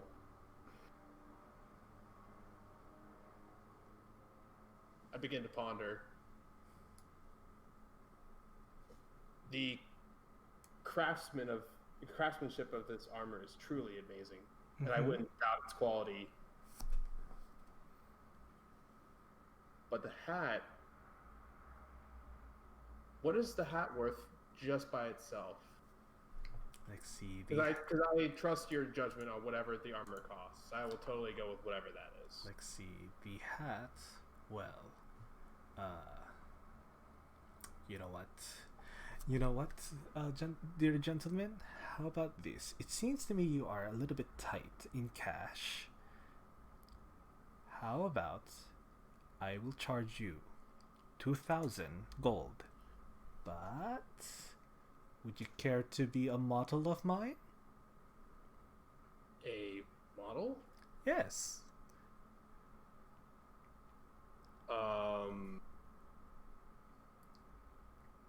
This wouldn't be like a full-time occupation, would it? It's because I'm still running missions for the GG's Guild. So Oh, you're with the guild? this is correct, yes. In fact, I'm getting the improvements to the armor because, and again, pointing at what's currently in the trash bin, that's insufficient for my needs right now. Okay. Then, yes, this would be a provisional contract. I will, when you are, how would I say, hopefully I will be able to inquire your services for modeling at a later date. I will not conflict with your previous duties. I don't know how I got this accent. It's okay. You turned into. I turned into Breath of the Wild's GG. Euphonious Wind closes his eyes and thinks for a minute, pondering. Opens his eyes slowly with a half grin. You know, I never really did see myself as much of a model, but I can be a showman from time to time. Plus, I think there's something truly amazing about your work and this establishment, as he says, looking around side to side. Consider it a deal on my part. Oh, perfect. All right. Okay. So then, yes, it will be 200 gold or 2,000 gold, and then I will actually have the contract sent to GG, and then we will suss out the details on a later date. All right. I smile and I hand over 2,000 gold. She grabs the 2,000 gold, and she kind of like what was it, like pinch your cheek a little bit. This is gonna be great. I don't believe I caught your name on the way in here. My name? Crap. What's her name? I figure I just made a deal with somebody and I'm gonna be seeing them later, possibly. One sec. Reads the sheet. Yeah, I need to get my name generator. She looks down at her hand, at the palm of her hand. Yeah. Name is. There is no word about to say. It's like, what's my name? What's my name? 3 syllables, 2 R's. My name is. You may call me Madame Chriswin. Chriswin. Yeah. Christopher. Yes. Fine dining and breathing. Actually, roll a yeah. The Wynn Hotel. Chriswin. Roll a history check, or roll a general intelligence check.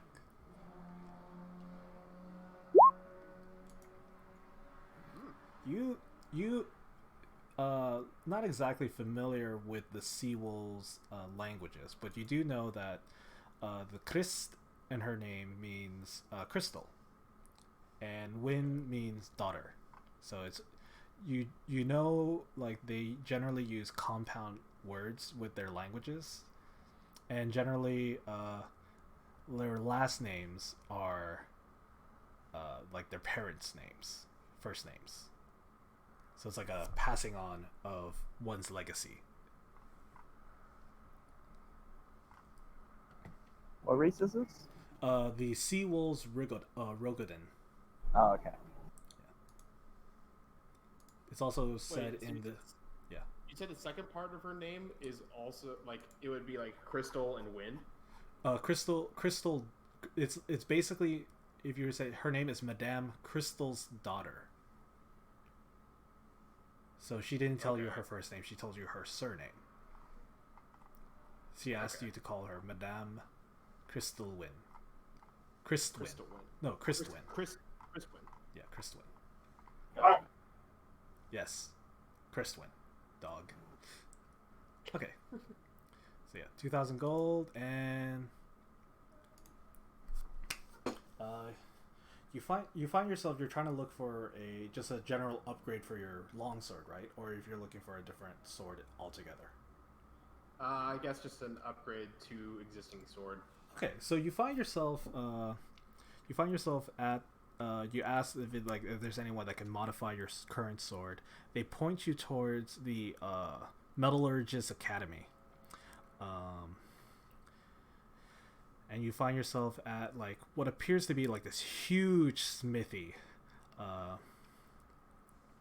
and you see that there is like a kind of like a storefront where probably they had like students or graduates that work there, or like teachers kind of deal, to take in like request work. You go there, you see what a young cat boy this time around, manning the storefront, and he's like, "Hello, how can I help you?" I would like to inquire. Yes. Ask for it. I'm looking to help this out, and I take out my sword and just put it on the table. Are you looking to just have a general repair? As he picks it up and like inspecting it, do you want a general repair, or are you looking for any modifications? I'm looking to make it stronger. Ah, okay. So let's see. Generally, this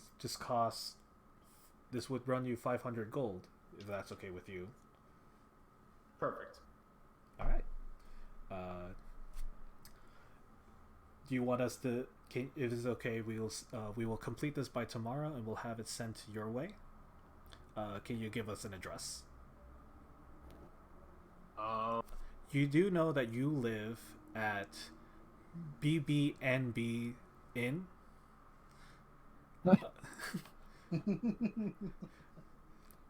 That's okay. So I missed a lot. I don't know where we are in the planet. Like, currently you guys are in Limsa Lominsa. You went to Gigi's. You went to headquarters and got your money, and then you're still in Limsa Lominsa's proper. You're still within the city. You're still within the city. Okay. We're still fairly close. Yeah, like you're like maybe a few blocks away. Okay. Because I'm like, man, I missed like an hour of this, and I don't know if it's like we went on a boat and sailed away. No. You got back, and you're now like you're just in the city state like capital kind of deal. You know that you stay at the guild affiliated inn called BBNB Inn. Cool. Room 206. Your room is 206. Not 208 because 208 is haunted, right? Yeah, 208 is Julia's. There's a lot of bed squeaking in 208. And then there's now a lot of grunting in 207. I need to request a room change when I get back. It's okay. 211 is completely fine. You don't have to worry about anything. Just some strange giggling every now and then. It's fine. Because you're reading trashy novels. So I'm in room 206. 206. I'm gonna make a note of that so I don't forget. Yeah. BB and B. Yeah, it's BB and B. It's BBNBN. yeah. In. So it's it's BIBI, EN BI, and then INN. Oh my god! Yep, there it is. What the fuck, dude? You recall that there is owned by two people, co-owned by two people. One, her name is BB, and then the other one is named NB. So, wait a second. I thought it was. Okay. So they're two Lalafels that BB. own it. One is BB, and the other one's NB. And then there's an N at the end. And it's the inn. The actual is the inn, like Marriott Inn. So BB makes us waffles. yes. NB makes a mean cocktail. I'm just gonna. Okay. Address provided. Yes, address provided. You are done. You can just like go home, have a drink, or just Euphonious Wind goes home, plays a pan flute, drinks heavily. Nothing too extraordinary. Okay. He contemplates why he's in room 206 at Let BBNBN. me, Yeah. Let me subtract 500 so I know I don't have that much gold. Okay. Alright, I've adjusted it. I'm basically keeping a running tally on my character sheet. That's good. Okay. And I need to add that shit that I just bought. So, Pattern Disguise, weapon +1. Yep. And Elven Chain. Yes. And we can put that in later for like the actual calculations. Yep. I'm gonna Okay. go ahead and say purchase. Okay. 17. While you're done with that, Babaya or Yulia, who wants to go next? Are you ready, Baba? Yeah. Sure. All right, Babaya. You are not exactly familiar with the city because you've been mostly working in the wharf or the ports. So I want you to make a perception check to figure out so we get an idea of how fast this shopping trip is gonna be for you. Okay. God. You said a perception, right? Correct. While that's going on, I'm gonna go ahead and dip out so I can finish packing. Okay. Good luck. Good night. Good night. Oh. Okay. 14. What is your shopping list? What is my what? Shopping list My shopping list. or wish list? I only have like one of the uncommon rarity and then 3 choices of the Rare. rare. Yeah. You do know that you are limited to one purchase of rare. Yes, Okay. I am aware. Okay. Yeah. What is your wish list then? The uncommon are the goggles of night, Okay. and then for the rare, I have the arrow catching shield, Uh-huh. holding boat, Uh-huh. and the shield of missile attraction. Okay. All right, let's see. All right, which one of those 3 do you actually want first? Of your rare. I want to take a look at the arrow catching shield then. Arrow catching shield. Let's see. Did you just selected it? You didn't actually look it up? I did look it up. Yes. Okay, so is that gonna be because like okay? So you find yourself. Oh wait. So you're just making me go look at the arrow catching shield. Like I'm just saying like because you want to pick one. I'm just saying you have to pick one so we can roleplay it. Okay. Yeah. No, that's fine then. No, because I was wondering how or if you were gonna make me go through those 3 or if we were just gonna like out of all 3 of them, which one did I want the most, and we'll just go with that one. Yeah. Okay, Let's go that's with the fine. one you want most and go for that one.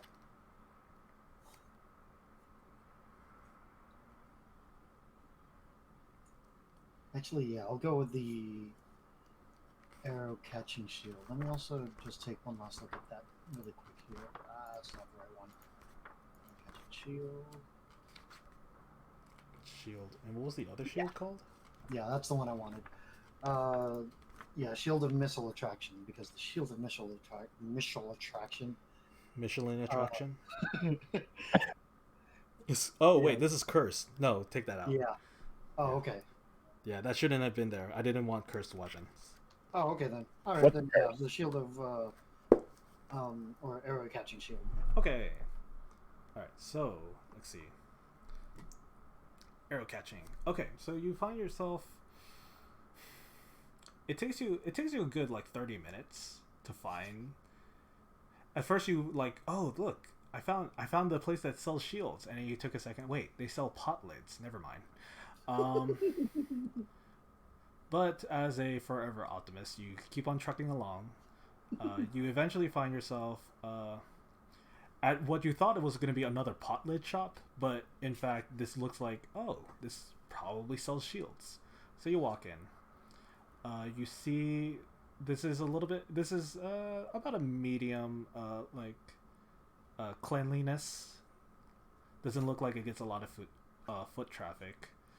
You do see a number of shields on the wall of various designs. Little bit like, you even see some of them like been used as canvases for art. You see this really gaudy looking one. It's like, it has like this red and white stripes, and there's like a blue circle in the middle with a white star inside. It's all gaudy. And you see a young girl at the counter, around 12 years old, maybe around Isam's age, well, physical age. Hello. Hi. Hi. What? Mm-hmm. I was just looking for shields. I mean, we have a lot of shields.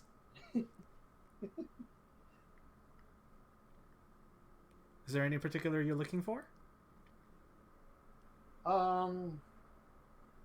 Well, considering that I can deal some damage, or like attack people from range sometimes too. Do you guys have anything that can defend against like arrows or crossbow bolts or anything?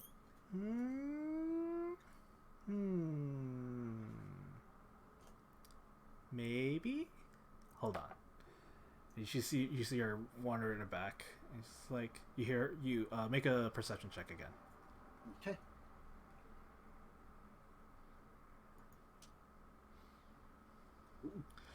You hear someone's like, you hear the little girl's like, Dad, we have a customer. I think he's looking for a magic shield of some kind. Do we have something like that? You hear, yeah?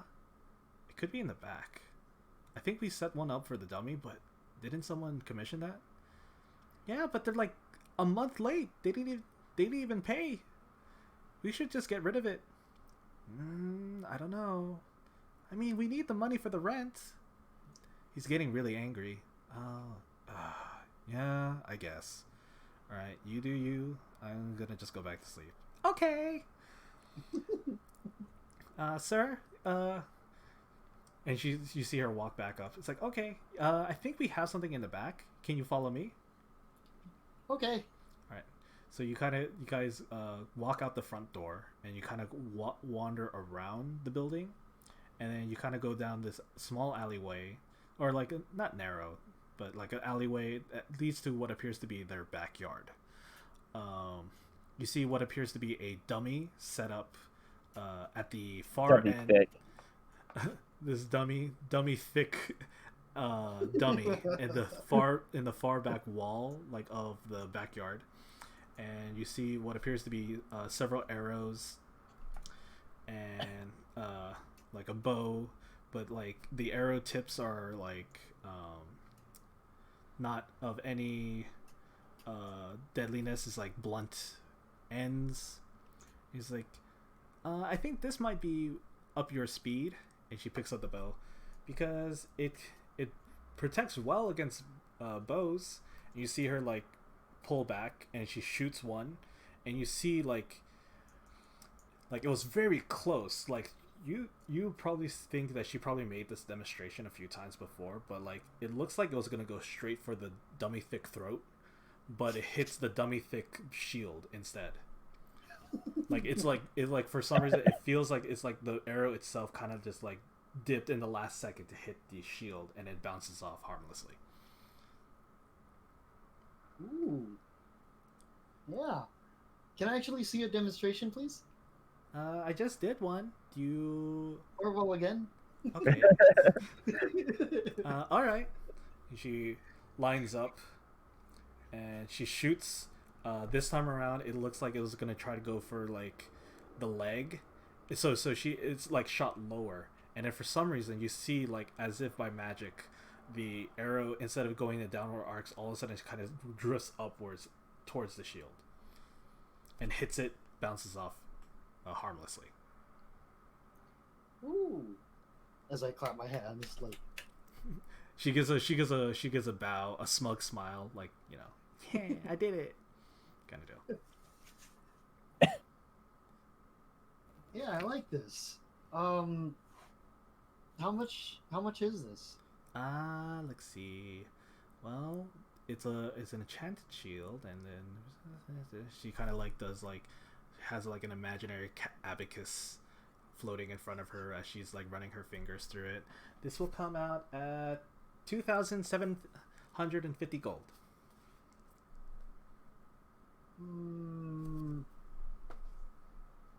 2,750 gold. Mm-hmm.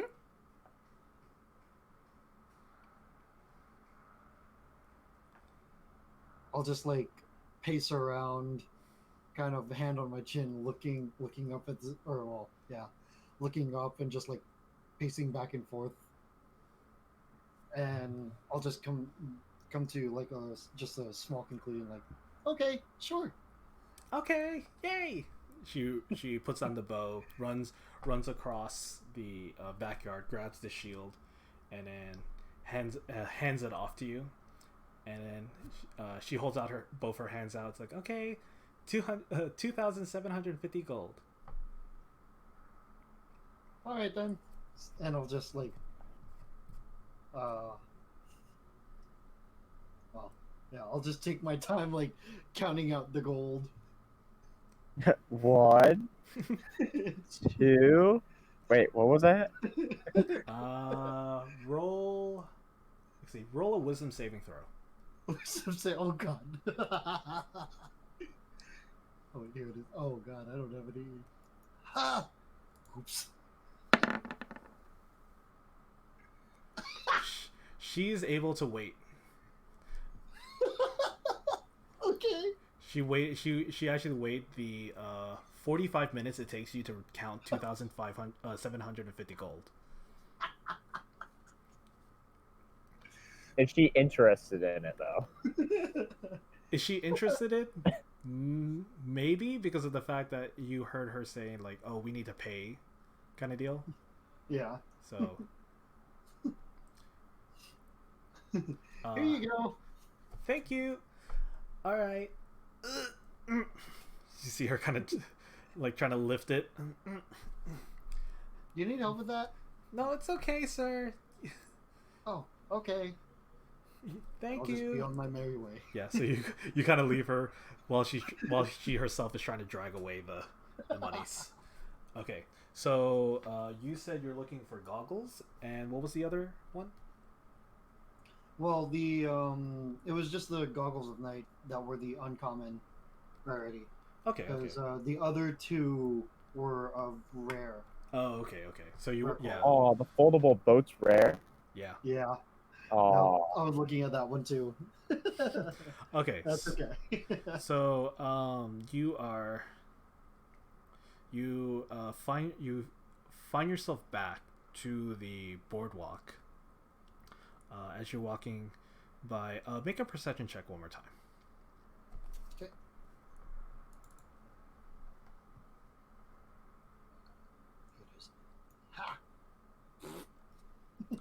Alright. While you're walking by, you actually do see someone you recognize. You actually see Esam walking by, but you see him in a hurry, kind of like heading out. You do see the familiar large bag of money that he has. So you it's safe to assume that probably he got his money and is now doing his own shopping, as everyone else is doing the same. You wander around and then you find yourself at another tent, unlike the one that Nichibosu was at, and you see what appears to be this shop has like goggles, just goggles everywhere. It's just like the sunglasses at the swap meet. Sunglasses Hut. Yeah, the sunglasses hut. Goggles hut. And you see a Lalafell sitting there, kind of fanning himself with a small fan. You see he's an older Lalafell, kind of like really wrinkled, mustache covering like almost going down to his mouth, thick white eyebrows. He's wearing what appears to be his own set of goggles, but these ones are looks like it has like magnifying glasses on the side that kind of increases, kind of like Toy Story 2, where he's repairing the boot. Yeah, the boots. Yep. Like just Paint over Andy. Yeah, Woody in general. When he's trying to sew. Anyways. Yep. It's like, you approach and you're like, "Hello there. Welcome to Goggle Hut. Are you looking for anything in particular?" Is there something that you have that can help me see at night? Well, Or first see- things first. What is your name? Baba Yaga ya. What is your quest? Victor, Anything that the guild gives me. Alright. And what kind of goggles are you looking for again? Anything that can help me see in the night. Ah, night goggles. Alright. And you see him kind of hop down from his stool, started wandering around. Yeah. No, this is for no magnifying glass. No. This one to look through people's clothes. No. And you just see him kind of just rummaging through all his goggles, and then he's like, "Aha! Yeah. And he kind of comes back. He's like, "Here you go. These are my patented night vision goggles." Okay. You see that they are of this basic strap. The goggles they do nothing. The what appears to be like it has the motif of an owl, so he has like a little bridge on the nose kind of deal. Okay. And then you see that they're green, but for some reason there's like a third lens on the top, like in between, like almost like in a triangle formation. There's a third green lens.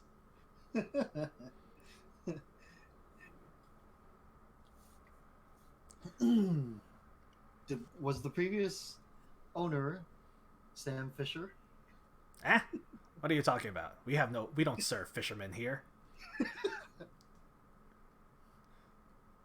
Can I try it on? Of course. Here. Let me wait. Where's the mirror? No, this is the goggle mirrors. No. Ha! He grabs a hand mirror and he holds it up to you. With a quick adjustment of the straps, you do get it to fit over you. Roll a charisma check. Charisma. Okay. Charisma. Here it is. Oh yeah, you look. It's a very fetching look. You kind of look, see it in the side. You kind of hey, put it. you there? You kind of put it over your head. It still looks good. It's like kind of like a nice headband. You bring it down, like trying to put like as a necklace. It's a you. It's very you. Like you get that. kind of feel. Ooh, I like these. Is there any way, or well, actually, what time of the day is it right now? It is currently, well, because you started out in the morning, I would say this is like around maybe 3 p.m. So it's like past noon. Oh. You figured it's like at least past noon, but it's not nighttime yet. Okay.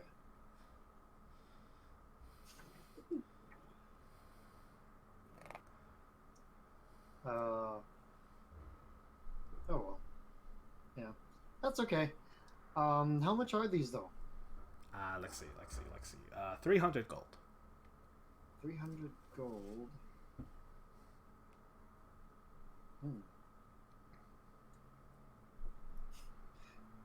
Make it insight check. Okay. Ha! The fella is hard to read. You think?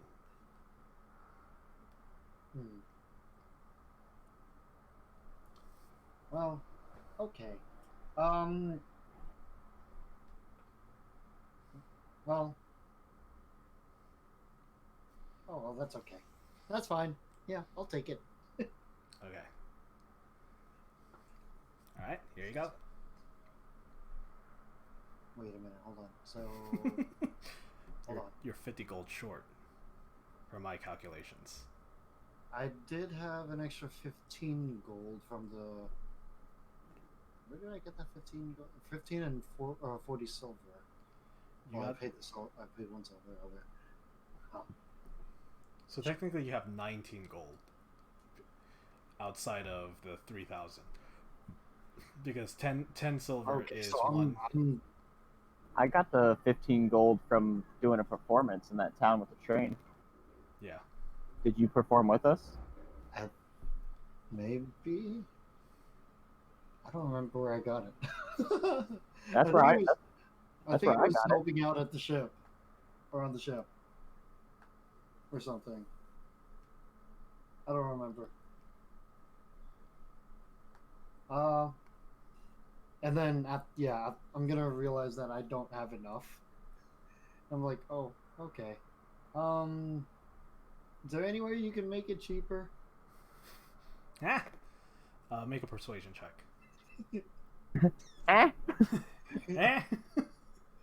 What? What? Who goes there? What are you doing in my store?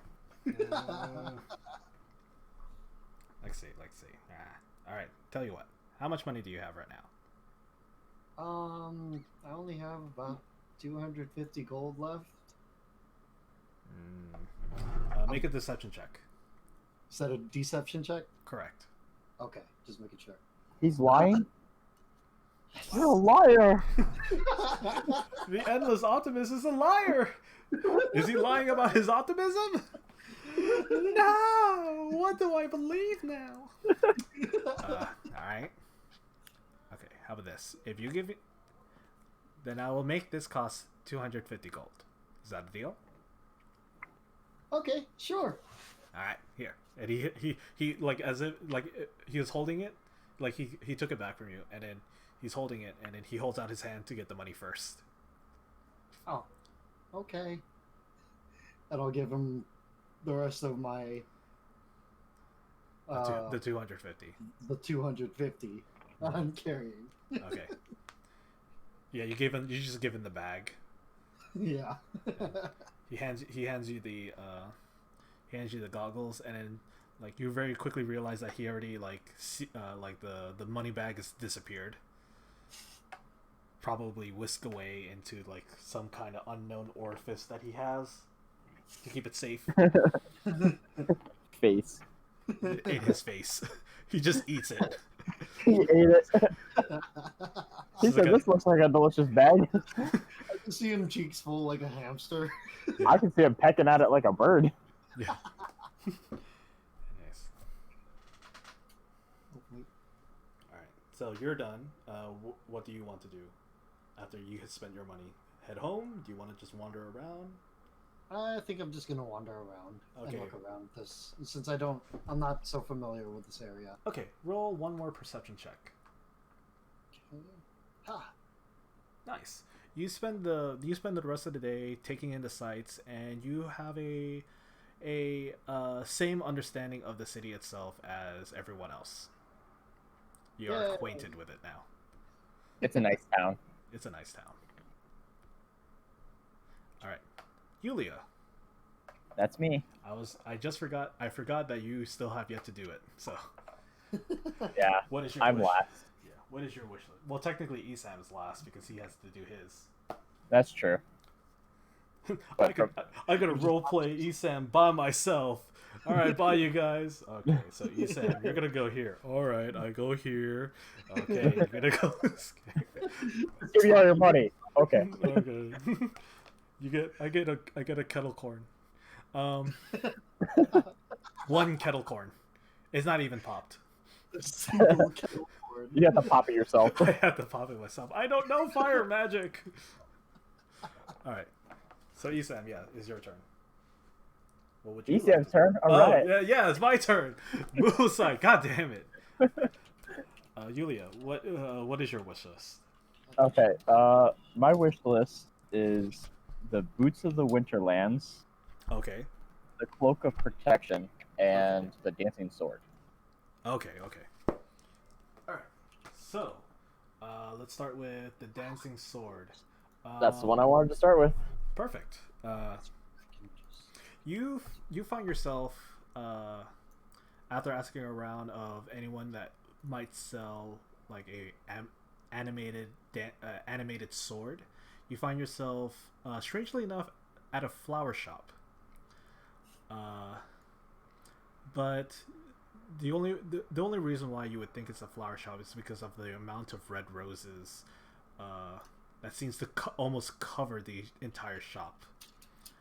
When you walk in, you do find that this is a very elegant shop that does appear to be selling weaponry. You see a lot of rapiers and some like a lot of finesse styled weapons with a lot of. It seems like the owner seems to have this fetish of just putting roses on everything. So like you see like the hilts, the handles, the pommels tend to just become rose-like and have a deep red coloration. You see what appears to be a pompous French person at the counter and obviously sniffing a rose. He's like, "Ah, mon ami, welcome. Hi. Aw, you're a cute little potato. Super small. I seen smaller lalafels than you. Oh yeah, I'm much bigger than everybody else. And Lala fell. Yes. So, what does any of these weaponry have awakened your desire? Oh, they're all so pretty. Of course, I've made them myself. You're quite the craftsman. Of course, don't mean to boast. I'm looking for like a sword that is me, you know, because I'm a dancer. A sword that's like you. Let me think. And you see him ponder a bit, and it's like, all right. Would you be so kind to come to the back room? Sure. All right, you're led to the back, and then through like you see what appears to be like it is like a smithy, and like unlike the front, the back is And the middle. yeah, like it's like elegant party in the front and like hard work in the back. It's all business in the back. Oh, Yeah, just like a mullet. it's like a reverse mullet. It's like party in front, business in the back. Yeah. And you see him kind of like usher you quickly, like he's kind of like a little bit embarrassed that you see that his like, you know, he's actually like a respectable blacksmith. But you're quickly led to the back, and you see it's like you see just like a empty backyard, and he's like, one moment, and he retreats back inside. You see, and then he quickly comes back what appears to be a scimitar, and he's like, maybe this will be something of up your speed, and he hands it to you. All you have to do is speak the command word, and you throw it. Just toss it towards the center. You toss it to the destination you want. So what's the command? The command is really loud motorcycles. Yeah, I don't think I can pronounce that.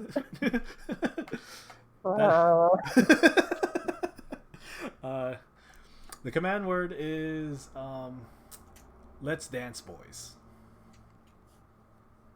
Oh, that sounds easy enough. I say that all the time. Perfect. Match made in heaven. I'm gonna do so. Okay. You as I yeah. twirl. Mm-hmm. You twirl and you toss it, and the sword. You see kind of the sword flip up over end, and then when you thought it was about to like hit the ground, it stops mid-air, and then you see it kind of swoops around, and it's now like kind of like bobbing as if it's like being held by like a fish lure, and like swinging slightly. Is it outside of my hand range? Is it out of your hand range? Yeah, like if I were to reach up and try to grab it, would I be able to reach it? You can only touch the blade. The handle is it's like pointing downwards right now. Oh, okay. And it's about I would say 15 feet away from you right now. Oh, okay. Yeah. I think the range of it is like 30 feet, but yeah, for now it's just 15. Yeah. And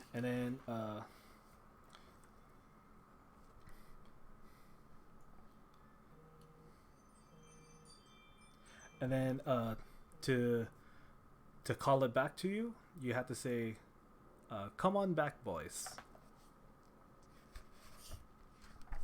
Well, what's it do when it's floating? Well, I forgot to put out a target. Let's see. Oh, here. And he grabs like what appears to be a stick, like a shaft of like what appears to be that could have been like used for like a spear or. Oh, okay. Like a handle. Just like a handle, like an axe for the axe. And he's like, okay, let's see. Hopefully, it will attack this. And he like chucks it at this sword, and then very quickly, as it like right when it reaches within range, the sword like swings and it cuts it, and then you just see like the piece of wood just tumble 2 pieces in different directions. And if I remember correctly, it will do that twice before it is done with its work. And then it will return back to your hand, as long as you have one hand free.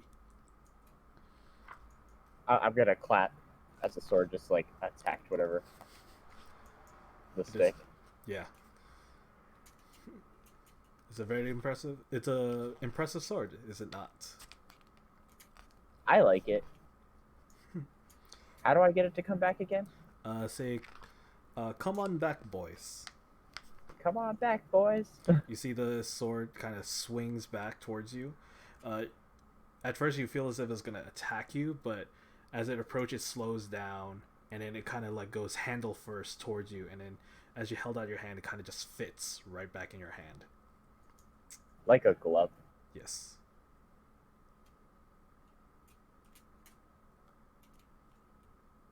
Oh, this is a fancy sword. Mm-hmm. Is this one also decorative roses? Oh yeah, definitely. Oh, Like okay.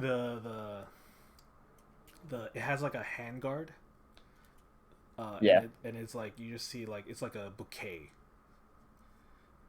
And then like underneath it, it's like almost like the pommel is like a little bit stem, and then you do see like a little bit of thorns there. Yeah. Actually, how big is this? That's Uh, a rapier. it's a scimitar. It's like around. Oh, I it's a would, scimitar yeah, it's a little bit bigger. It's a little bit bigger for you, than a knife. but yeah, definitely bigger than a knife. Like a short sword, Yeah. like the size of a short sword, but it's curved. Oh, okay. Yeah, kind of like think of like Aladdin, but like smaller. Oh, all right. Yeah.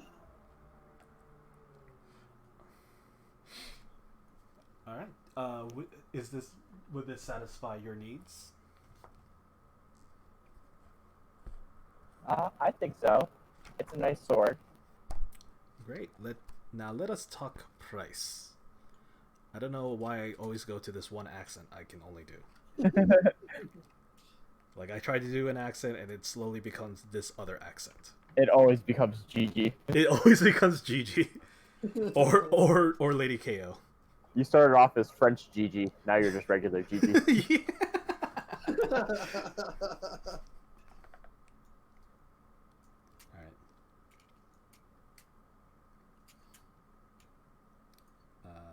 So, okay, price. This is a rare. I would say this would cost you. Let's see. With the enchantment, this would cost you 3,000 gold, please.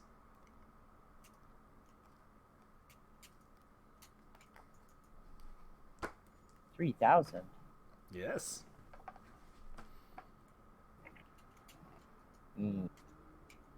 I don't know if I want to blow my load so easily. You, see, you hear that from him. Wait, what? No, you hear the what? Oh, okay. I'm gonna give him puppy dog eyes and be like, "Is there any way we could lower it?" Make a persuasion check, please.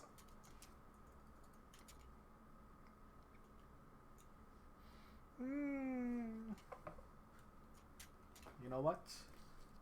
Let's see. You are such a cute potato. Accents again. I can't do it. You're a cute potato. Let's say. Well, if you promise to come again and buy again, I would say let's make it 2,300.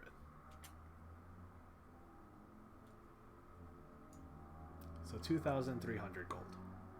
She has like a little contemplating face. She sticks her finger on her face and she's just kind of like, "Okay, I would love to come back." And I can't wait to receive you back again. And then you pay him, and you are you go forth and are now looking for what again? Boots? Yeah, the boots of Wonderlands and the cloak of protection. Cloak of protection. Okay. You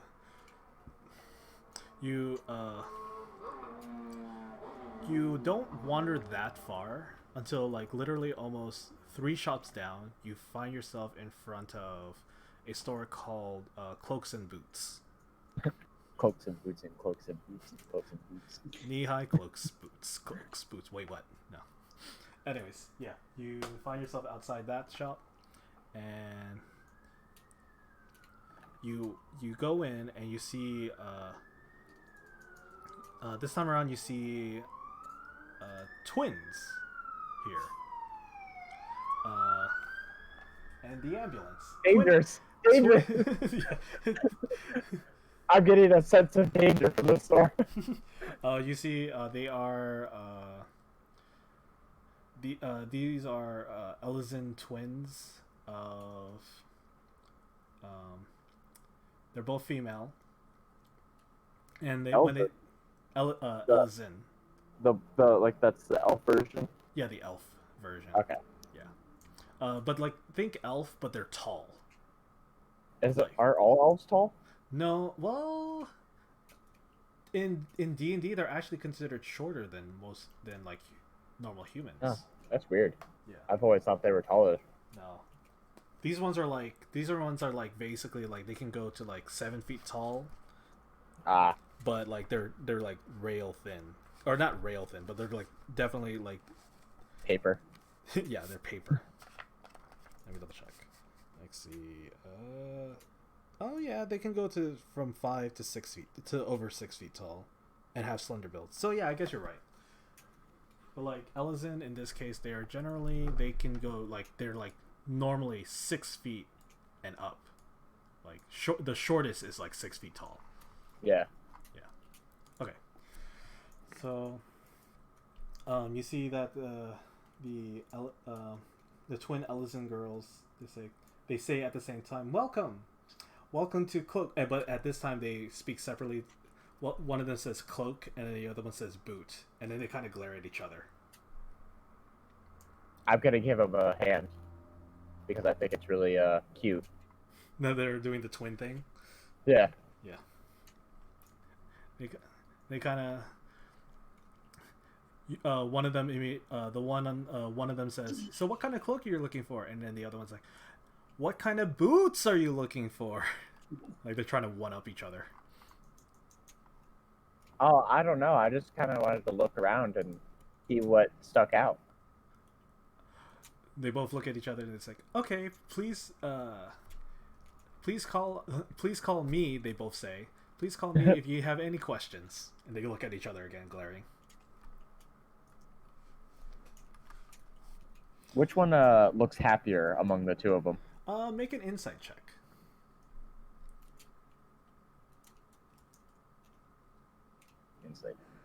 Insights. Ooh, nice. Yeah, really nice. You think that you believe that the one that said cloak might be a little bit happier. Okay. So I'm gonna peruse through the cloak section first. You hear like a light grumble and then a quiet ha. See, she's looking for a cloak.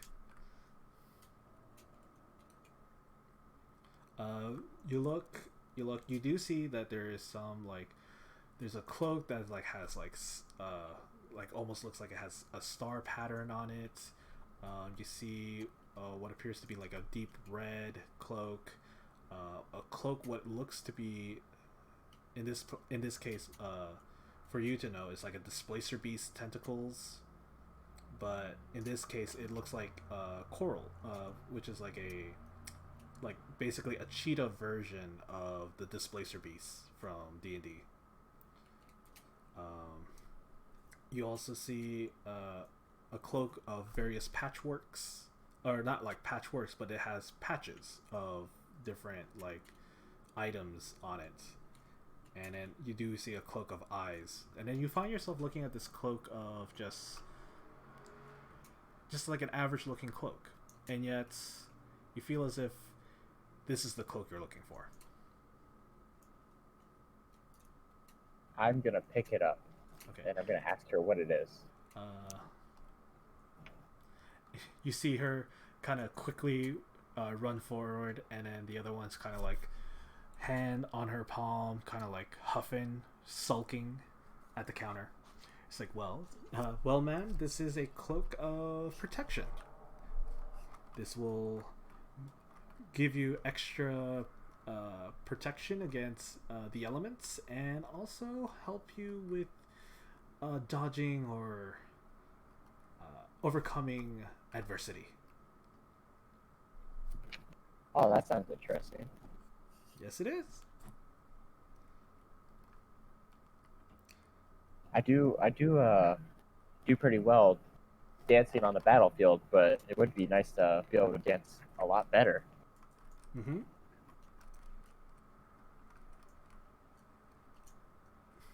Well, this cloak will definitely help you with dancing better.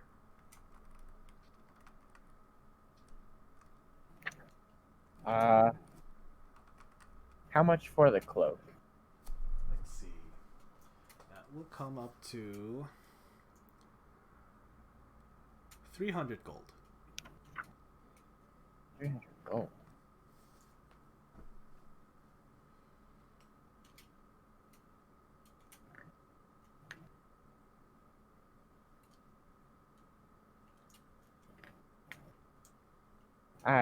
I just want to keep looking around, but I think I want to get this. I just want to go look at the boots real quick to see if there's anything over there.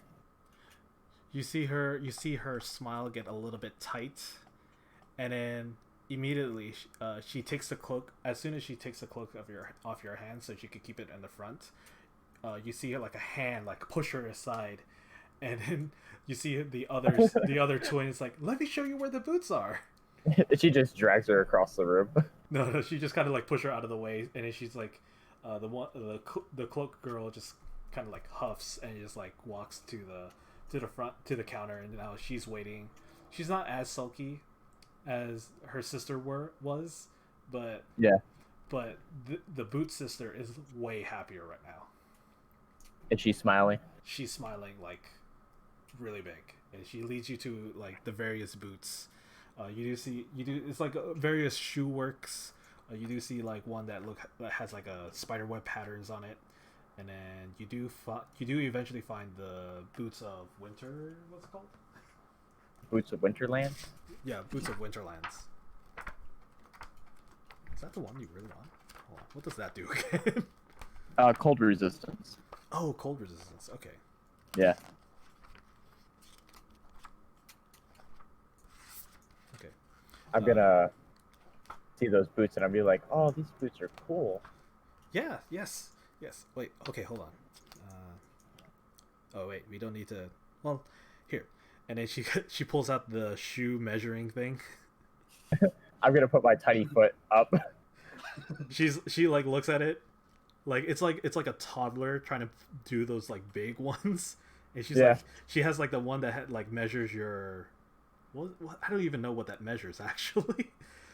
Like this is the one the sliding one. Does it measure where your toes are? Yeah, the sliding one. I don't know. I don't know. Say that one more time. The one that like the shoe measuring thing, it has like that weird slide. I don't know what that. Slider. Yeah, the foot slider. That kind of just measures your whole foot, because if you're talking about the iron one. Oh yeah. Yeah, the iron one. Does it measure from heel to like. Yeah, it's heel to toe, and then the side thing is your width. Yeah. Oh, it's the width. Okay. Yeah. So I think it's a width. Okay. Yeah, she like looks at that and she's like, not even close. So she's just like looking. It's like, okay, well, and then she quickly looks and is like, oh, and she kind of blushes like, I forgot, these are self-measuring boots. Self-measuring.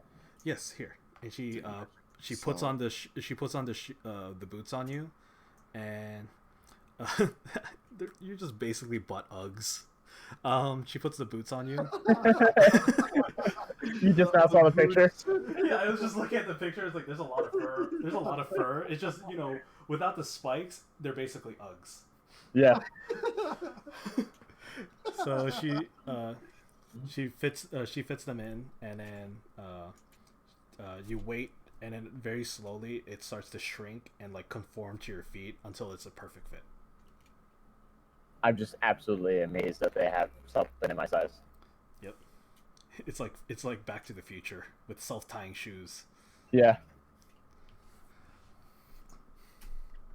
So, what do you think? I like them. They got really small. Yes. That's I feel so warm and cozy too. Mm-hmm. It'll definitely help you with the cold. And they're in warmer temperatures, they won't cause your feet to sweat. I will tell you that. Oh, cool. Nobody likes sweaty feet. Mm-hmm. Well, I mean, some people do. She blushes. Mm-hmm. Uh-oh. The secret's out.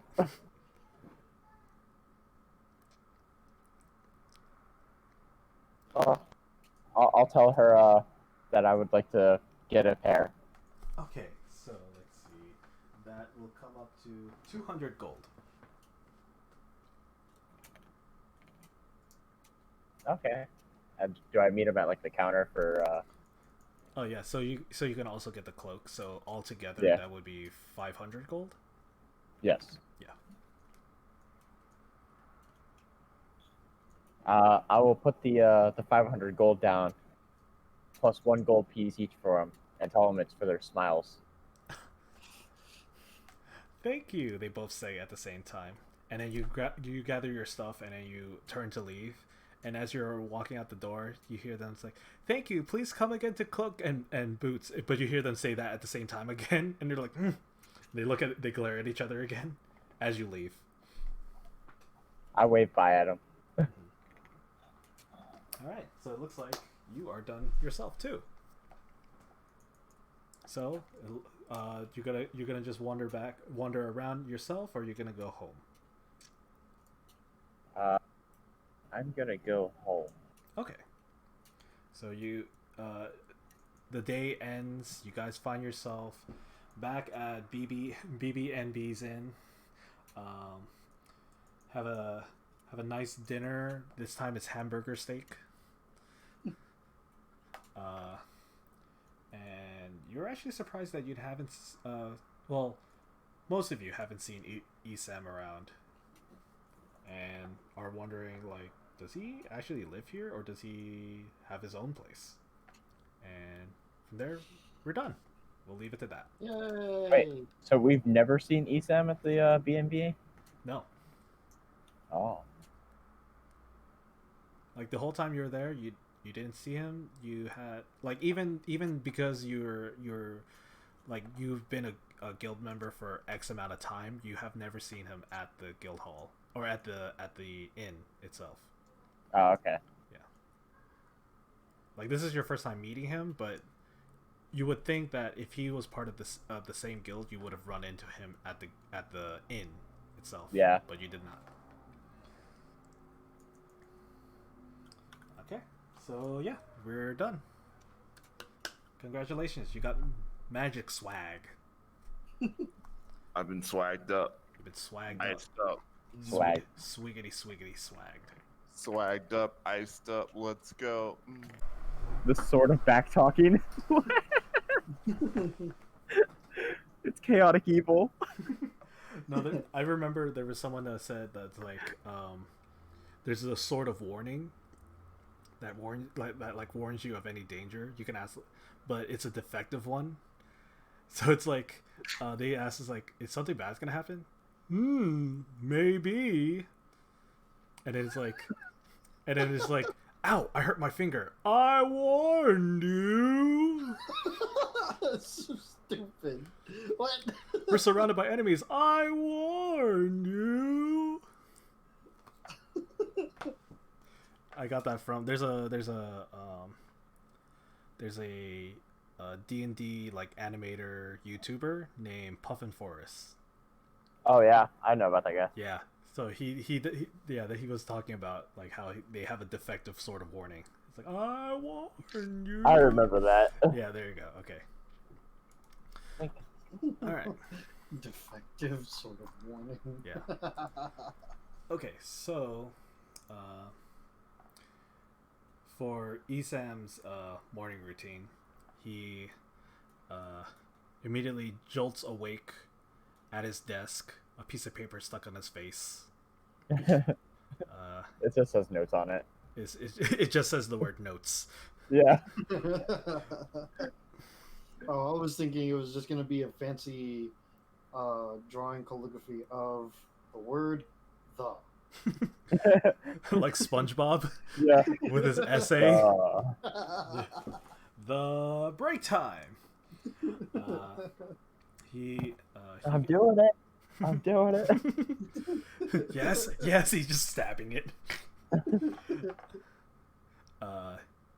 He wakes up and like realizes like, oh, what time is it? And he's like, sees, oh, it's just morning. He straightens out his notes. He gets up. You see that he looks like he's at his own abode. That's not part of the inn, and you see like various plants around, and like bookshelves and lots of books everywhere. Some of them his note taking, and a lot of it, the rest of it is mostly like actual books that he's just been trying to read. You see him he freshens up for the day, makes a modest breakfast of oatmeal and a banana. Mm, that's a good breakfast. One banana. Yeah, just one banana. And, um, you see that he before he leaves, he goes to like what appears to be like a small like altar, uh, and you see that that there's like a small box. He opens it, and you see a pair of rings in it, and then he kind of gives a sigh, closes it, and then you see, or in the movie version of this scene, you see that there's two pictures, uh, one one a sketching of Rusia, and another one is a sketching of an unknown Elysian woman. Mm. And he goes out, um, takes his gear, like has his staff, has his books, or has his book. Doesn't bring his backpack this time around, and he heads out.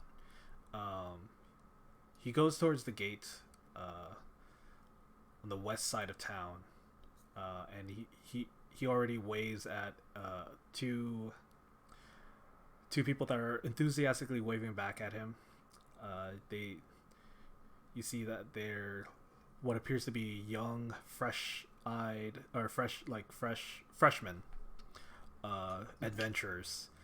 They're newly minted GGG medallions around their necks, and he follows them out, and they head to a farmland.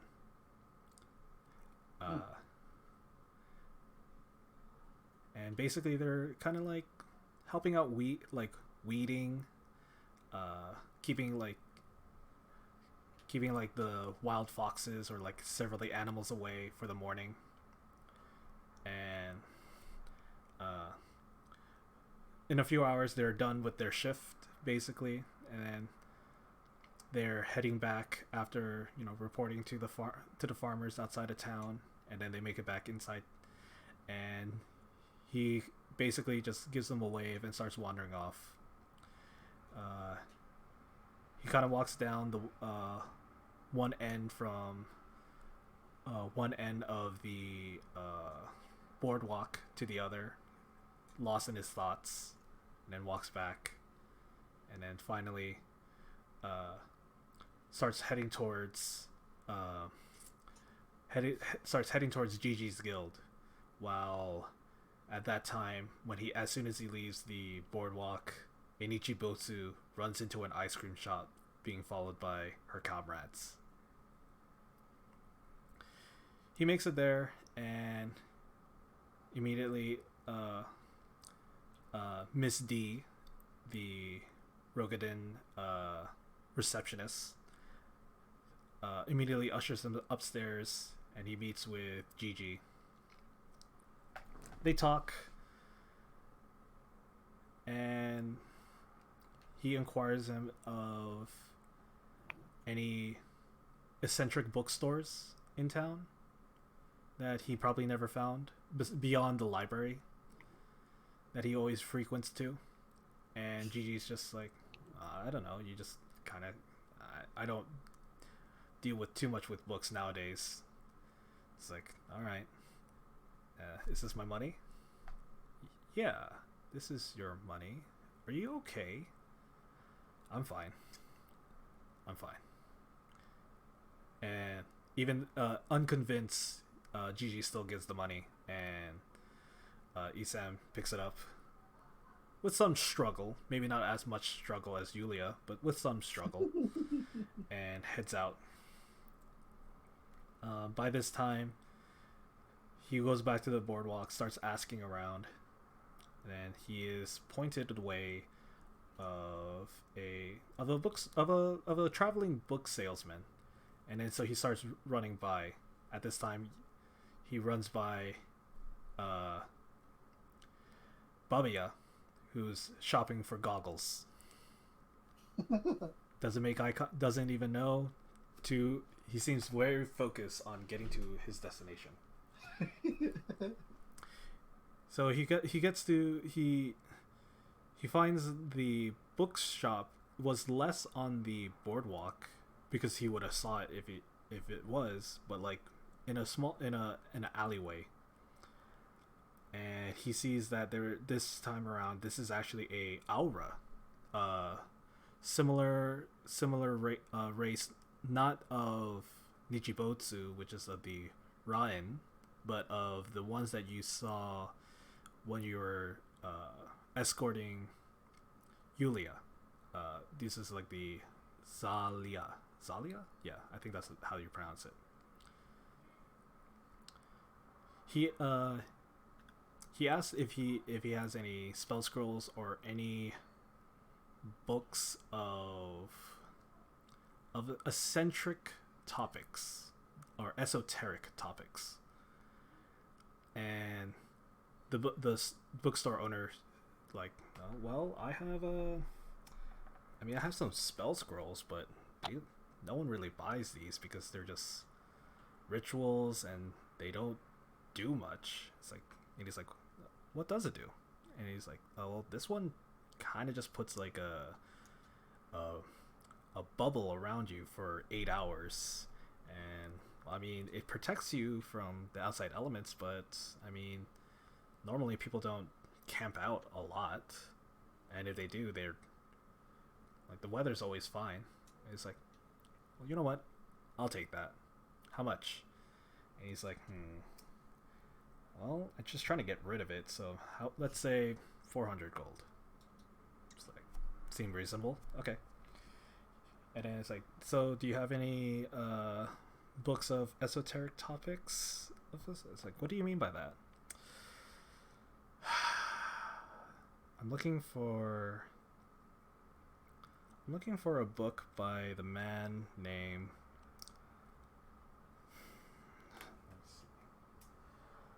name of Paul Falls. And he's like, what? Paul Falls. Yeah, Paul Falls. Okay.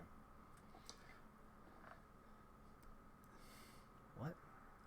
And the book owner's like, what? You're looking for his work? I mean, no one cares about his work. It's like, he sounds like, well, I care. Do you have something of his? Yeah, but I mean, all I know is this. It just has his name, and he pulls out a green book, sealed. But like, if you guys were there, you would immediately think, "Oh, wait, that looks exactly like the blue book that Isam generally carries around." And he's like, "Oh, well, I mean, I could pay. Let me pay you 300 gold to get it off your hands." And he's like, yeah, take it. And then Isam takes it with a little bit too much, with like too much eagerness. And he's like, and he tosses the money. It's like, thank you and have a fine day, sir. Isam says to the book salesman. It's like, all right. And then Isam kind of quickly power walks away very quickly. He's staring at the book with some mixed emotions, and he's like, okay. And then later he wanders to a jeweler shop. And like looks around, sees that the owner, a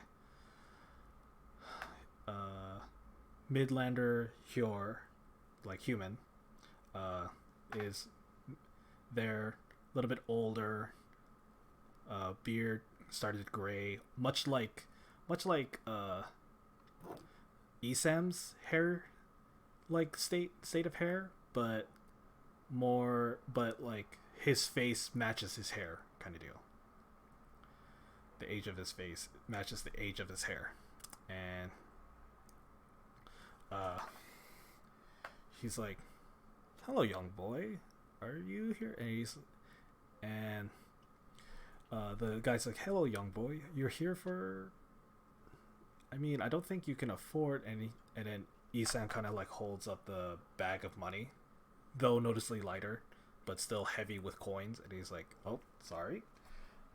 Okay. So what are you looking for today?" And he's like, "Do you have a ring that could absorb magic?" "What do you mean, sir?" It's like, "I'm looking for a ring that could store up some of my magic." And he's like, "You're a magic user?" I sorry to say, but young man, you don't appear to be. You look like you're ready to play pretend magic. I don't think you. Doesn't seem like you can deal with real magic. And then Isam like has like pulls out his water skin, pops the top, and then uses shape water to pull out the water, kind of like Katara from Last Airbender. And then kind of like waves it around and then puts it back in close to the top. And it's like, "Is that proof enough for you, sir?" "Oh, I'm sorry. Yes. Right away, sir. Right away." And he's like, "Well, he pulls out, he brings out like a little tray of like 3 rings." It's like, "Well, this is all the rings we have. Are you gonna be purchasing it all?" It's like, no, I just needed one." "Okay, so what can all right, so that would be 3,000 gold, sir." Esam's just like, "Okay, is there any way you can make that cheaper?" It's like, "What are you talking about? This is a very rare item. Like, there's a reason why they cost so much. Is because it's a very coveted weapon for magic users." And Isam kind of gives a dark look. It's like, "Sir, I think it would be more beneficial for the both of us if you can make it cheaper for me." And then all of a sudden for some reason, like if the man feels as if like the walls are closing in, the darkness is creeping in, and he's like, he kind of shakes off. It's like, are you?" And then he notices the horns. It's like, oh, yes, sir. I mean, we could make it. How does? And then he sounds like 2,000. It's like, "Oh yes, sir, yes, 2,000, yes, okay."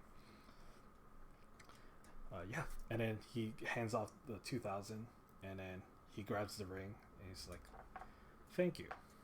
And then before Isam leaves, he puts 300 gold, and it says, "Sorry, I just got a lot on my mind. Sorry." And then he kind of just walks off, and the man's like, I could have died. And then Isam, having spent all his money already, decides to go home.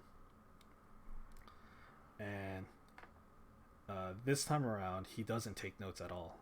But you see, in a situation where he has cleared out the middle of his living room and has drawn what appears to be some kind of magic circle.